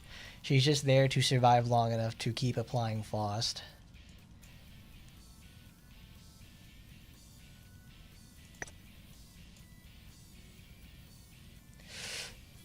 We'll give her Homura. Actually, no. I got a better idea. There we go, Mitsuki. Makes Faust even more. Oh yeah, we're using Dart Knife already. I just put more HP stuff on there in the first place.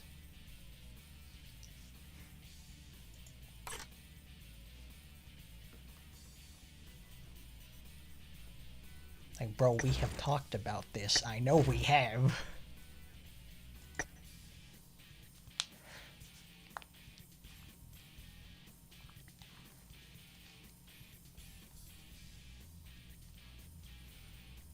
Because, like, all this week I've been, like even before Tokiko got her renewal, like, last week We did that. I did this with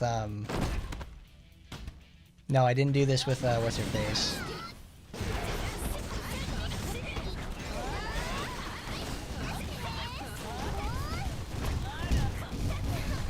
Nice, that broke everybody.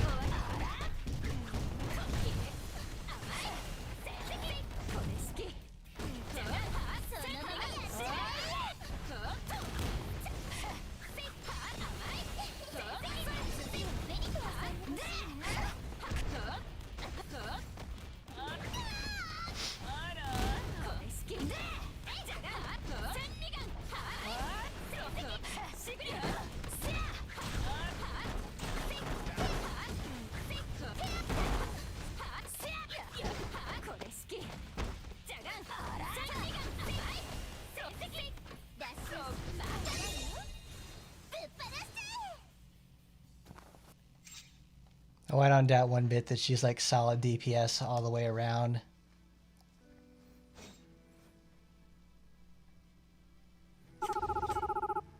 I typically like her more in the support position because it's like I don't want to have to think about like keeping all my damage up and everything like that. I just want to keep her alive as long as possible. Because I got Big Sexy back here doing as much damage as I can. It's like Fan Mags, Autumn Wind, and Clairvoyance. Because I was trying some fan stuff earlier. But would that still be with Dart Knife in the first place? That's my question. Because on like Wednesday, I was using the damage ones. And I like what Fan does with the whole fact that it just sits there and just like kaboom. It sends all of them at directly at the front. I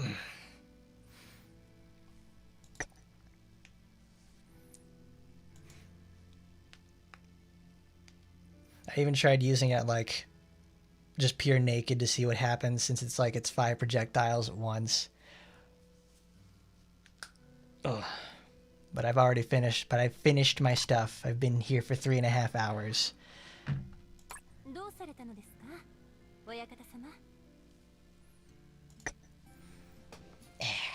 But that's enough out of me today. Thank you everybody for stopping by. We get to show off Tokiko at her absolute finest. She's a crazy lady, crazy good now. Lots of fun too. I like what she's got going on. Very powerful. Very, very good update. And I'm glad we got Mr. Crushington over here. Mr. Professional Tokiko artist. My goodness, he knows what he's talking about. You got Tokiko questions, he's got Tokiko answers. Do that. 2 blue and a red. I'll keep that in mind then, Mr. Crush. But thanks to everybody, and as always, I'll see you next time. Goodbye, everybody. 邪眼千里眼ふむ今日もお館様はいつも通りのようですね。